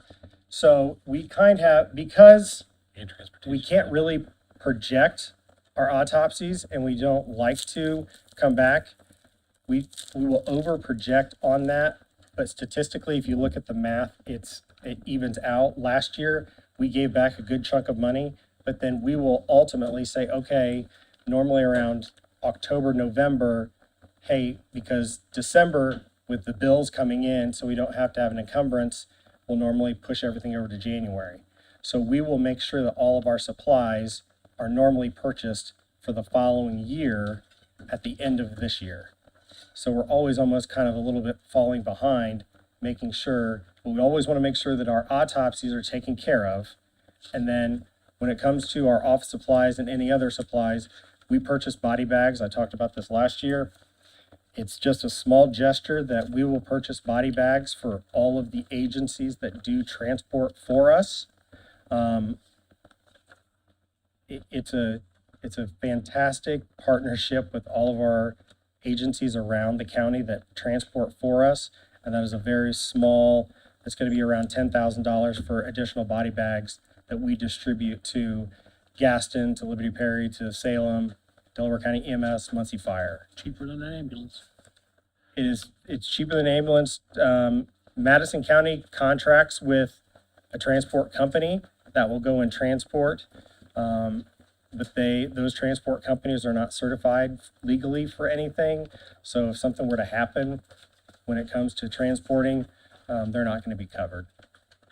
So is it fair to say 211, 323, 391, and 393 can just be put back to 25 then? I mean, it's like a couple $100, but Yes. Go through all those again, Matt. What was the first one? 211, 211, office supplies, reduced by 40. 323, Transportation, reduced by 60. 391 reduced by 60. 393 by 120.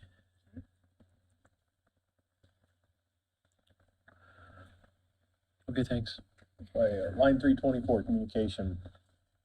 So the line 324 for communication, that is, I have that broken out. So, Haven't spent $1 this year. well, because normally at the end of the year, because we don't like coming back to finance to ask for money. And so we'll make sure that everything is taken care of. And if you look for 2020, for last year, we turn in our cell phone bills to get reimbursed at the end of the year. With also that being said, we're also gonna get hotspots for Rhiannon and Gary and myself, so that we can have Wi-Fi out in the field when we're working on a case. The DNA case that I was just talking about, I was out in the middle of Daleville and I was trying to make phone calls and trying to pull up reports on my computer because I was using my phone as a hotspot, and so that's What do you mean? we're You can use your phone as a hotspot and use the phone. Hmm? You can use the phone as a hotspot Right. and the phone. You And can. use the phone. Is that what you're trying to say? That's what I was using, but my internet was dropping out because I was making phone calls. I don't know, those MiFi cards do any better. What we have? What was the cash on the end of last year? He said he held all those to the end of the year. Being tight on money, the amount you've requested for contractual services, you've overestimated, in your own words, 21,000. We cut that in half and go to 270 and instead of the 280. $600. We can cut it to 270. And I'd like to go all the way down to that 259 number, but you're saying there's other tests that are involved with that besides just autopsies. Yeah, because just in one case alone, if you were to do a full body x-ray, that's gonna be $1,200 worth of x-rays. And that's just for one case. So if you were to have in any homicide, we're gonna make sure that that's taken care of, for those x-rays, especially if there's a bullet in there and they don't know where it is. The other thing I did wanna come to you guys about, and I know that you've talked about it a little bit, there is in here from when this budget was submitted, there's a line that needs to be, there's 0 in there that's gonna need to be added back in. But with the reduction of what we just did and the reduction in the salaries, it would still be under what this bottom line is for insurance for employees. We have one employee that is taking insurance now. Health insurance, so that'll be 23, 22, 58. Number again? 23, 22, 58. So 23, 23. Yeah. We don't have a health insurance line, so we need to add one. What number is health insurance? 173. You're welcome.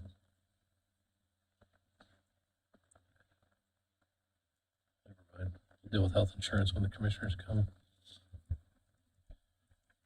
Okay. So we reduced, the only thing, we reduced all the salaries back down and then contractual to 270. And then what else did we reduce? The off supplies and Office supplies, transportation, dues and subscriptions, conferences and training. Okay. just the 2025 levels. Correct. Okay. Thank you. Whitney, do you have updated numbers on FICA perf and workers' comp? Oh, timeout.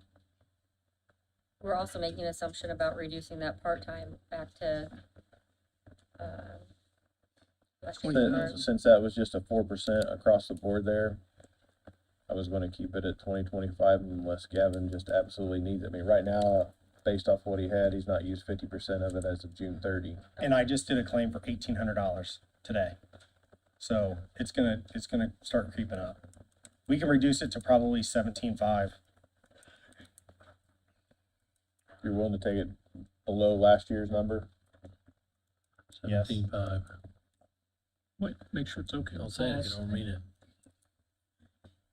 I saw him looking over there. Yeah, Well, and I say that I'm comfortable with reducing it to last year's budgeted number because because we increased all of our salaries last year, that Rhiannon in her position, in the job title, she's taken a ton of calls. Like I said, she went to Indy and was taking calls.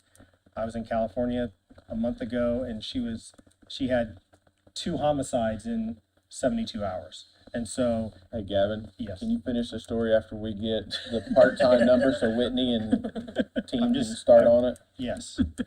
So we're going back to the 20,000 or the 17.5 you routed off? Let's do the 17.5.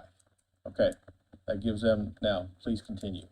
That number can be reduced because the part-time people we aren't having as a per case basis that increase, whereas before we didn't have the availability to do that. Now we are. So that is how and why we can reduce that. All right, well, thank you and Rhiannon and your deputy for working as hard as you do to cover those things. Yep. And I'm not trying to be rude, I'm trying to move things along a little better, so we can hopefully get done before midnight. All right. Whitney, do you have new numbers yet?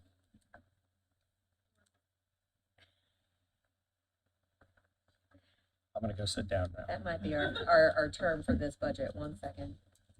Thank you, Gavin. I started to say matchy and then you weren't here, so I didn't say it. Oh, shoot. I missed it. No. We'll do it again. Let's get our shirt.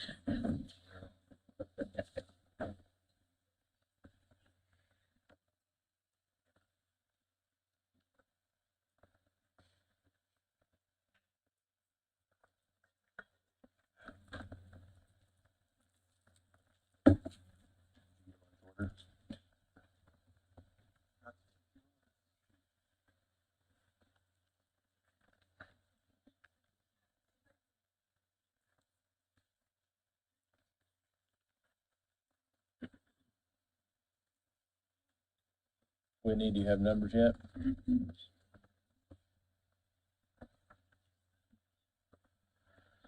No, that-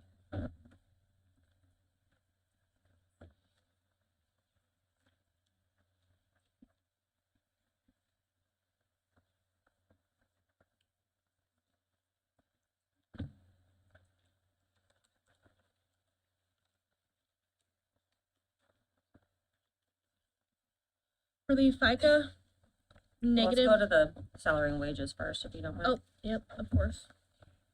For the adjustments for the salary and wages, negative $9,769.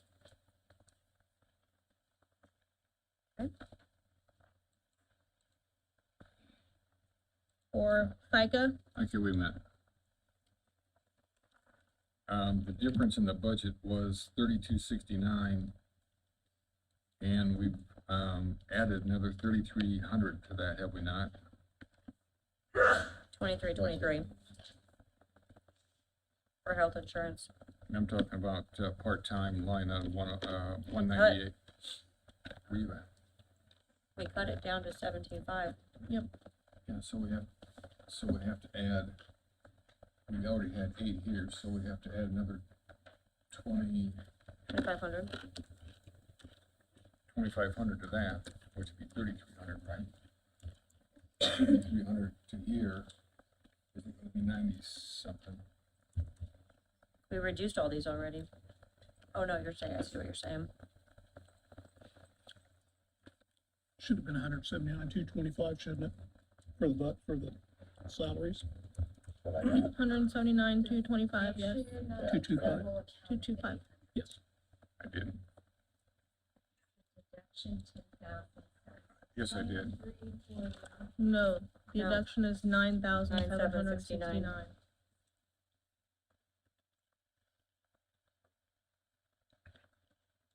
I'm sorry, you're correct. All right, continue on. FICA, negative 748, for a total of 13,711.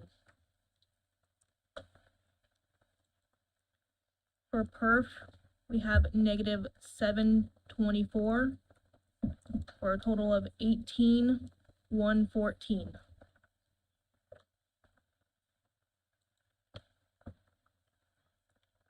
And then for workers' comp, negative 121, for a total of 2,233.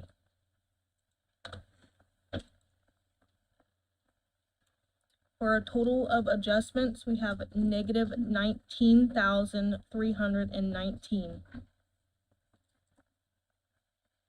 And for a total budget, we have 509,645. Is that what you get, Jessica? Yep. That includes the health insurance line? Yep. Okay. What's the bottom line number again? 509,645. Thank you. All right, moving on to the Visitors Bureau.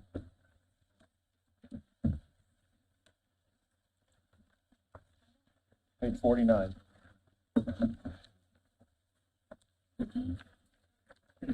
Morning. Good afternoon. It is afternoon now. Yes, sir.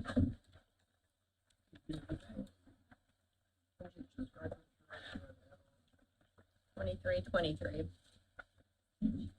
2023.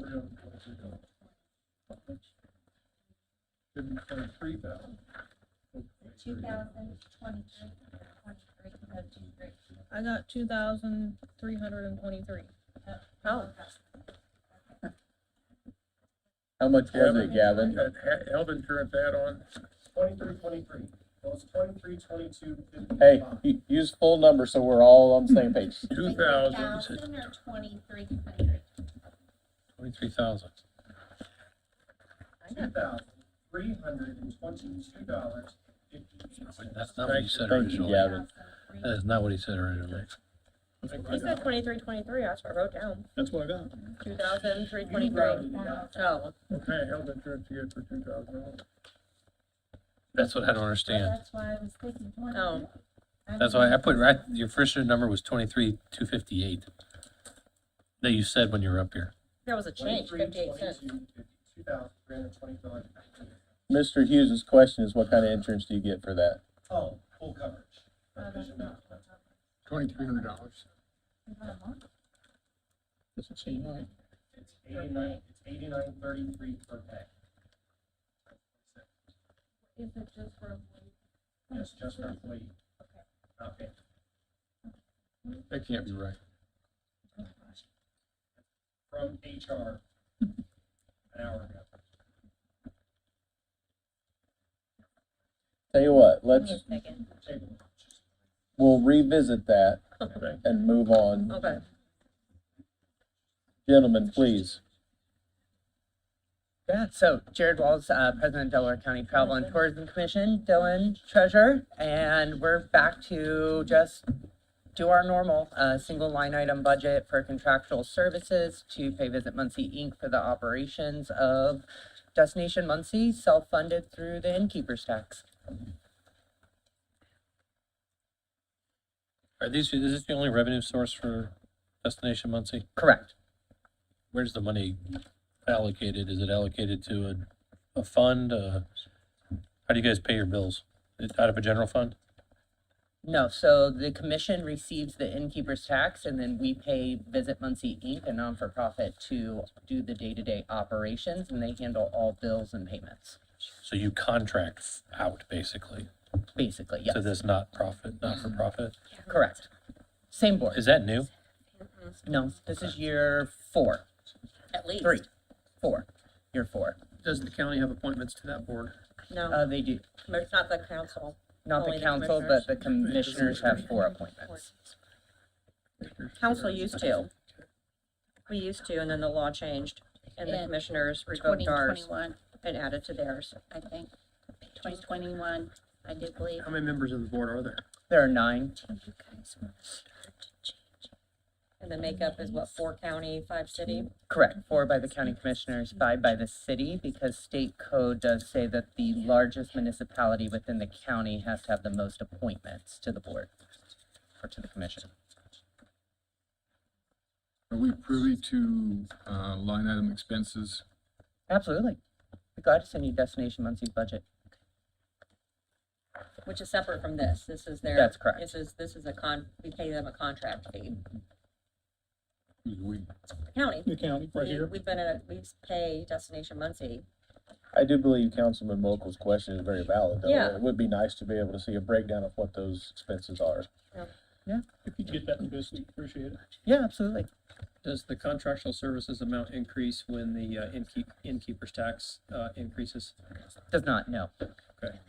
No, so we only pay up to what council approves on the annual basis, and that's what the not-for-profit writes their budget off of. So the request is for 993, 340. Last year's was 955, 134. Correct, yep, reflecting about a 4% increase. Well, Jim and I were just talking that your revenue is about to start really blossoming as you have additional hotels coming on here real soon. Well, Holiday Inn Express is already on. Yeah, so Holiday Inn Express and Suites across from Meyer opens beginning of June. Home 2 Suites by Hilton, 109 rooms, set to open September 26th. And then Cantio, a tapestry collection by Hilton in the Ball State Village, is end of summer/fall of 2026. So that'll all be innkeeper tax generating. Balance. So when revenue outweighs what we've given them, where does that money go? It stays with the commission, and then the Travel and Tourism Commission has worked with the Hoosier Fund and puts it into that for investment purposes, and it stays there with the commission. Is that all? It's kind of like a pass-through, and when they put them on their one-line item for council back in 2021, it's basically kind of, I mean, how I think of it is, yes, they still come before us in order to present their number, but it's basically just because you guys still have to give the approval to vote for To it. give them the Yeah, tax money. to vote for it, but it's all handled by them, kind of same like the airport, you know what I mean? The airport takes Sure. care of all their own, and he basically just comes here to present. So you said prior to 2021, what was the case? I was not an auditor's office. They had the full budget. That was before they created their 501(c)(3) or That's whatever. it. Yes, And that's so it. they would come 501(c)(3). before us at that time with a full budget. How much allocation of time or of your yearly budget is allocated to, is it, I mean, it's called Destination Muncie. Is there efforts made on the county side also? Absolutely. So we always have a county focus. It's Destination Muncie, Delaware County. There's a colon in there. But absolutely, board's passion is to promote all of Muncie and Delaware County in its entirety. If you go to their website, you can find events for all over the county. It's not just, I mean, the vast majority does happen in the city limits, but they do have everything on their We've made website. a concerted effort on the website recently to have landing pages for communities like Daleville and Albany and Yorktown to have specific, collect their events and things too in a specific area.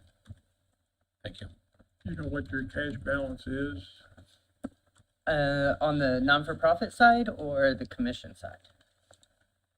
Either one, both. Both. So on the commission side, we right now have about 100,000 in checking and 1.6 million in the Hoosier Fund or in the reserve account. And then on the Visit Muncie side or the non-for-profit side, about 300,000 cash in bank right now.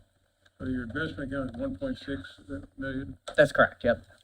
And that's any innkeeper's tax that are brought in that is above the approved amount that council has approved. So if council approves 900,000, we bring in 1.2 million in innkeeper's tax. That 300,000 stays right there with the Delaware County Travel and Tourism Commission, and then we put it into the Hoosier Fund to further invest it. And the earnings from the Hoosier Fund go, they just accumulate the earnings? Correct. Yep. So we've been seeing anywhere from $5,000 to $7,000 in interest about monthly from the Hoosier Fund. What's the money used for eventually? We have to come to you and present that, and you guys approve what we're able to spend that money on. So that's probably pertinent to seeing the budget itself. Yeah, thank you. Yeah, they came in, not that, you've been in here this year? Was it late last year? You Late and our last former year. director had, Yes. they came in before us for an appropriation, basically the interest they had accrued to use for, I don't remember what it was, but you did come before us. Yes. Yeah, that was, I can't remember the exact purpose, but we did increase slightly last year. LaShanta led the charge on that as executive director, so Yeah. I'm trying to remember exactly. I just but- remember you coming We before had us. we had more expenses at the beginning of the year that the innkeeper's tax wouldn't cover by the time we. By the end of the year, so it was for a cash flow. Yeah. Yep, that's what it was. Is your funding all for programmatic, or can it be for projects too? So really, our whole mission of the organization is to enhance living and travel and tourism in Muncie, Delaware County. So not only on a marketing side of things of doing different campaigns, we've done a few marketing campaigns for AMA, Bob Ross, trying to get travelers here. Partner with the convention center, Fairgrounds, different venues, have a sales effort now. Jeff Neff doing a great job out there selling Muncie, Delaware County, trying to get conventions and events coming here. And then outside of that, we also do a community grant program as well that people can apply to. It is weighted 40% on having overnight rooms in the county. Well, I can speak on as a CCA board president, just going over our budget for next year. There was talk about the partnership between the convention center and Destination Muncie or whichever organization you identify as in that budget, but going to conferences and like tag teaming and working together to try to get more conventions, which means more hotel rooms. So there's a good sort of concerted effort to combine resources a little bit on that. So Absolutely. and CCA appreciates that. You're welcome. Any further questions? All right, thank you, gentlemen. Awesome. Thank you. We'll move on to the Fair Board. I'll make one quick comment while we're switching. I always thought that the convention and tourism focused more solely on the city, but I realize that there's a port conference that is coming to Muncie, so involves the ag and rural side as well, so I was very pleased about that. Beekeepers and. Absolutely. Yep. I was gonna say, beekeepers had a thing too. Mm-hmm. All righty, Fair Board, Fair Expo is page 87. Okay, you've got Melanie Marshall and Carrie Dye, both Fair Board members. Donna sent us with notes. She's out of the state, so. She acts like she retired. Not from the Fair Board, she didn't. We won't let her yet. I think the increases are minimal. The health insurance, just to estimate 10%, so that's $1,000. Liability insurance as well. Workers' comp, that's just because of everything that's been split out.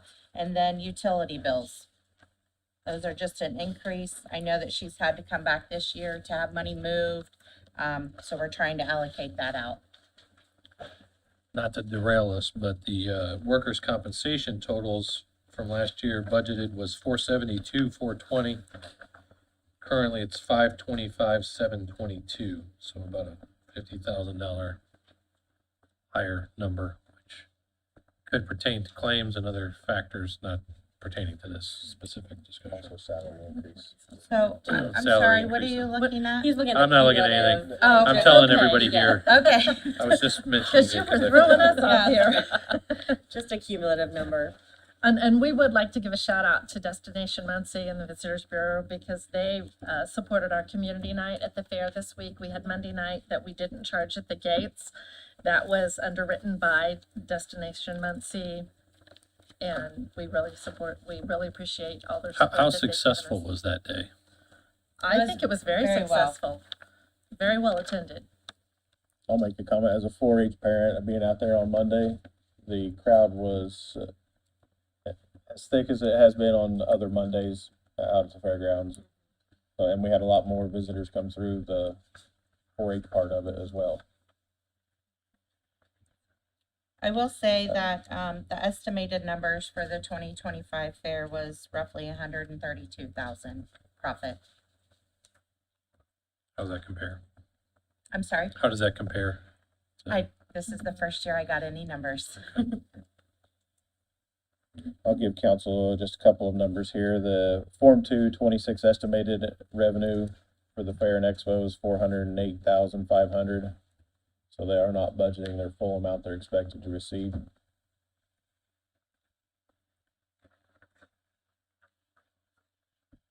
Any more questions? Thank you, ladies. Thank you.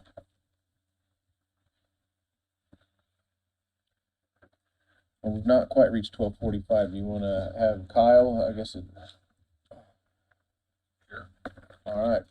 Kyle, would you like to come around the other side, please? Camera's gonna be stagnant for. I would like to thank Kyle for stepping in and helping us out with Yeah. Mark being ill. I really appreciate it, Kyle. Thank you very much. You're welcome. All right, we're on page 25. Did everybody get my letter I sent you? Did everybody read it? It was kind of Very long. thorough. It was kind of long. I just want to provide all the information. I enjoyed all the pictures and, You know, I tried to do my best. yeah. Besides the proposed addition of staff, my budget is the same as last year, except for office supplies. I increased it $100. So everything else is exactly the same.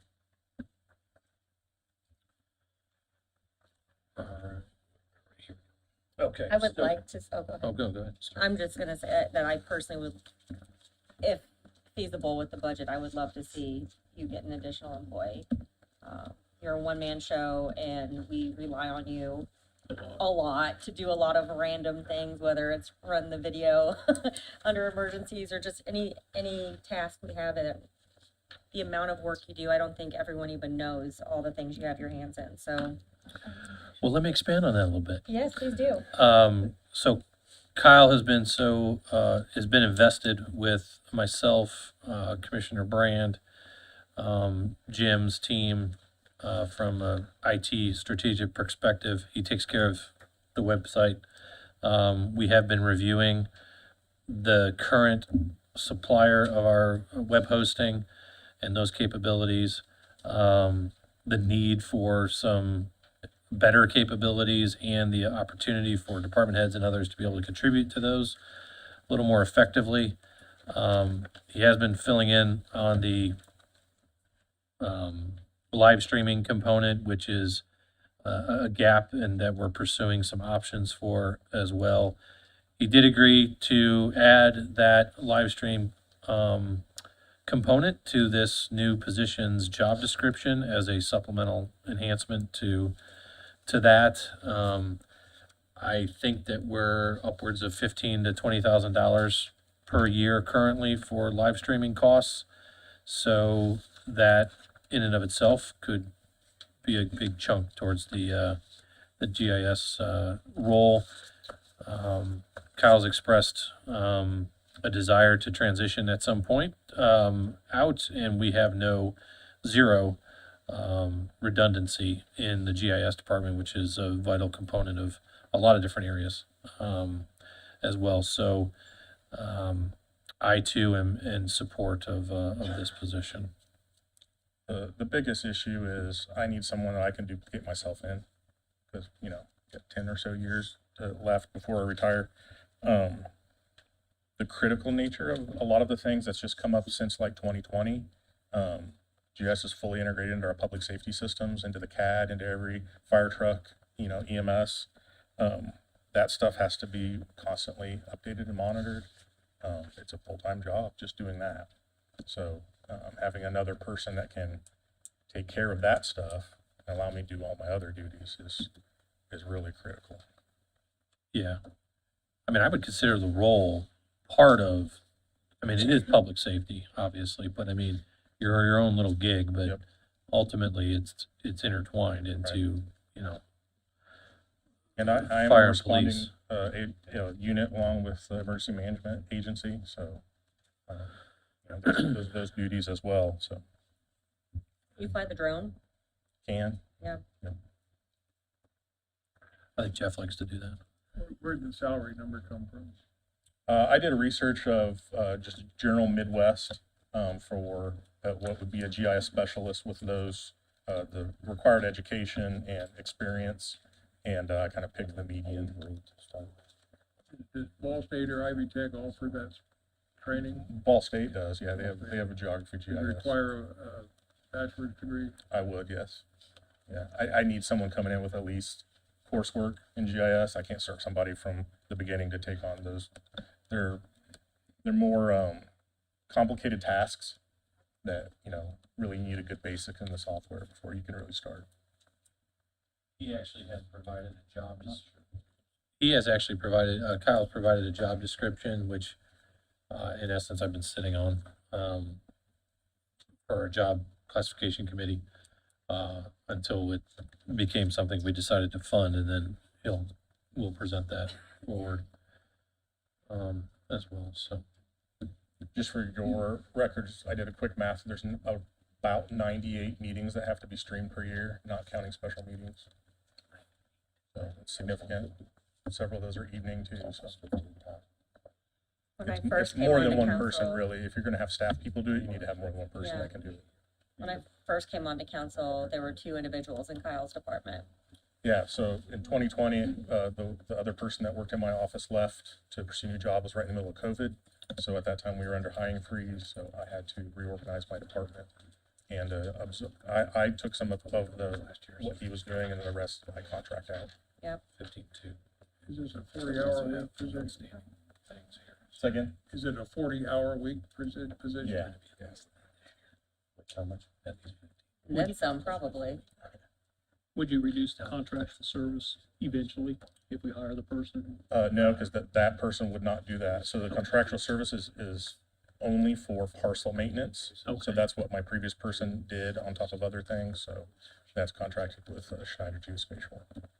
Kyle, I know you came to county redevelopment a few times for a supplemental, and you didn't request very much money. What did that go towards in your budget? I think it was for aerial photography. So those big ticket items actually get paid out of our GIS fund, which is a non-reverting fund that I share with the Plan Commission. So that's where we pay those. We can get that stuff reimbursed through there. Is that Fund 1150? Say again? Is that Fund 1150? I don't know off the Yeah, top of my head. I believe so. 1150 GIS, electronic mapping. Yeah, that's it. I'm sorry, that is the one where you're funding fees that other people are paying. Correct. Go So into that. in terms of revenue, I bring in about $5,850 a year, and that's through the city of Muncie and Yorktown for hosted GIS web applications. What else? There's got to be more revenue sources than that, though. That's all that I bring in. So you bring in, but is there planning commission money that goes into that? Is she going? Yeah. So you pay, highway pays for some of, the, like, Beacon, Yeah, because in 24, the net revenue was about 92,000. Yeah, there is funds that come from the Plan Commission that goes into that fund. And they reimburse. And I'm sorry, say one more time, what do you pay out of that? Say again? What do you pay from, what do you pay out of that fund? Out of the GIS fund, aerial photography. Is that pretty much it? No, there's other things that come out of it. Okay. So you'd have to ask Kylene, she also pulls money. They pay for computers and some stuff out of there too. Okay, I pull money, so like my budget doesn't cover all my costs. So like our software maintenance, our costs, I always get that after budget. And so that amount always goes up a little bit. So I pull a little bit out of the GIS fund to cover those extra costs. And you're able to get grants. You secure grants periodically Yeah, usually too. mostly for equipment type Yeah. stuff. You know, Ball Brothers have been really good about if I need, some special equipment, they Right. don't cover operating costs. Right. All right, so Whitney and Elizabeth know what we're doing. What is council's pleasure on the new employee that is being requested here? I propose we leave it in as we stands today and then we'll I would, address it going forward. I'm in agreement with Matt. We can revisit it after we get to the bottom line. If it's not feasible. I feel like it's not feasible, correct? My feeling, but I want to know what council's pleasure is. Yeah, Bill, Brad? Yeah, I support leaving it in. yes, for now. All right. So there aren't gonna be any changes, is that correct? Just yeah, that's correct. Well, ask one more question. The lines 362, 63, 93, and 536 all have significant balances of June 30. And I know you briefly covered some of what Hold that on, let could me be. get to this. Which ones were you talking about? Equipment, conferences and training. Yeah, repairs, maintenance, I haven't vehicle. bought any equipment. Conference and training, actually, those have all been emptied out because I had to transfer both of those in to make repairs on our large format printer. Okay. So those are pretty much gone, just within the last. Any more questions for Kyle? No, I have another question on the fair though when we go back to it. Okay. All right. Thank you, Kyle. All right, thanks. Before we break, since both of those ladies are still here, would you like to ask that question? Yeah, why is there a health insurance line item in the fair?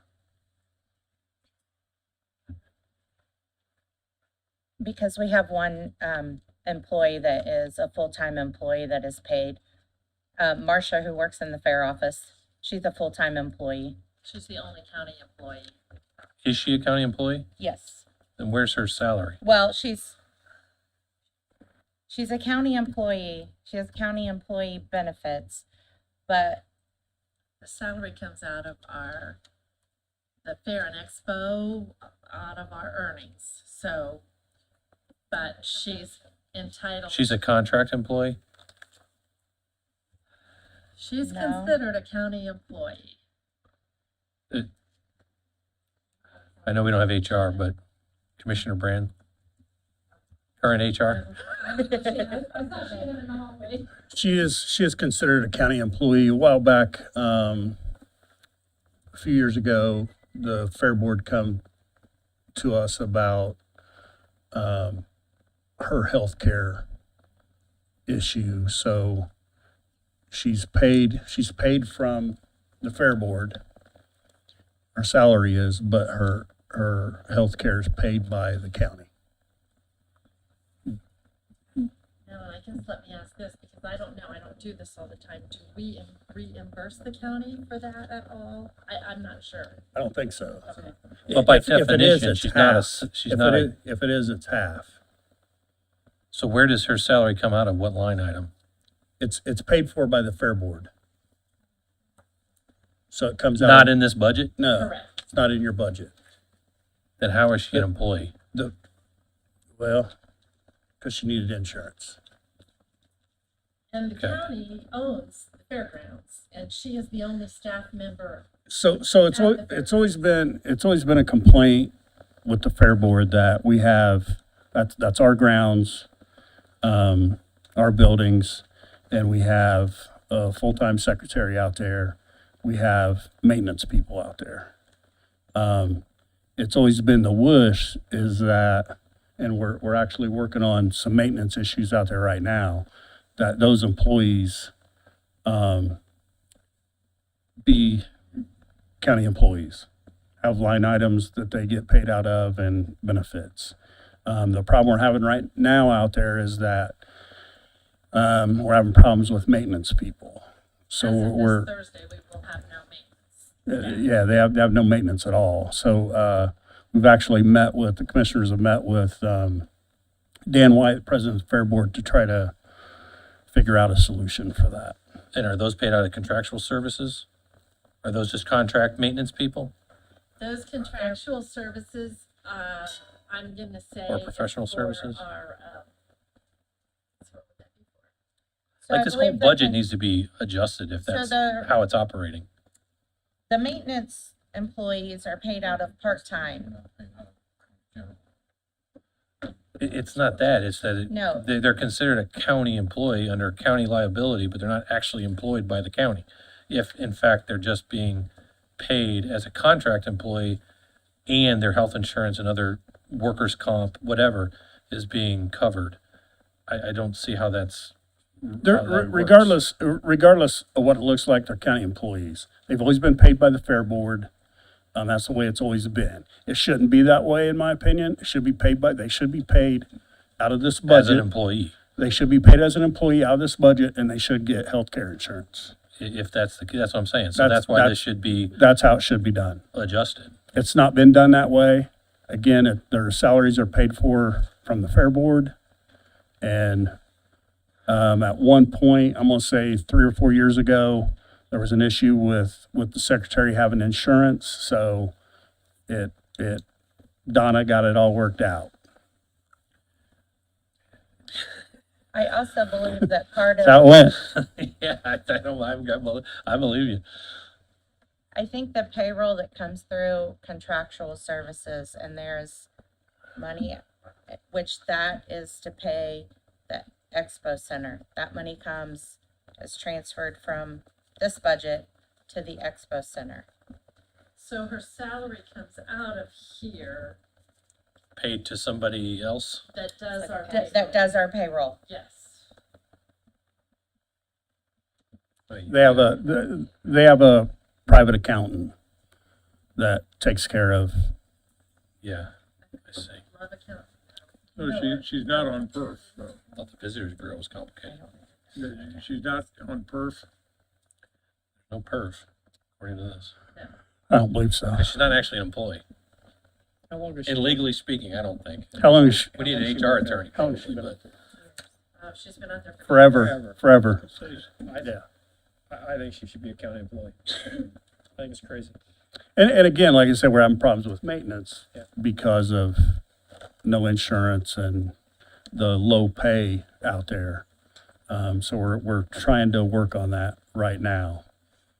I'm assuming if Donna was here, She would give you the straight answer. Well, she'd give you a straight answer, but it'd be as complicated as you just gave us. Yeah. But I think truthfully, we have to work on this, and if the Fair Board can agree somehow to pay those salaries out there, then, I mean, we can figure that out, whether they pay a line and then the line's paid from us, how that works, I don't know. Mm-hmm. But Well, I mean, the fund's there. I mean, the commissioners are meeting with, have met with Dan White a couple times. He's requested a meeting this week again. So we're going to try to work something out there. Okay.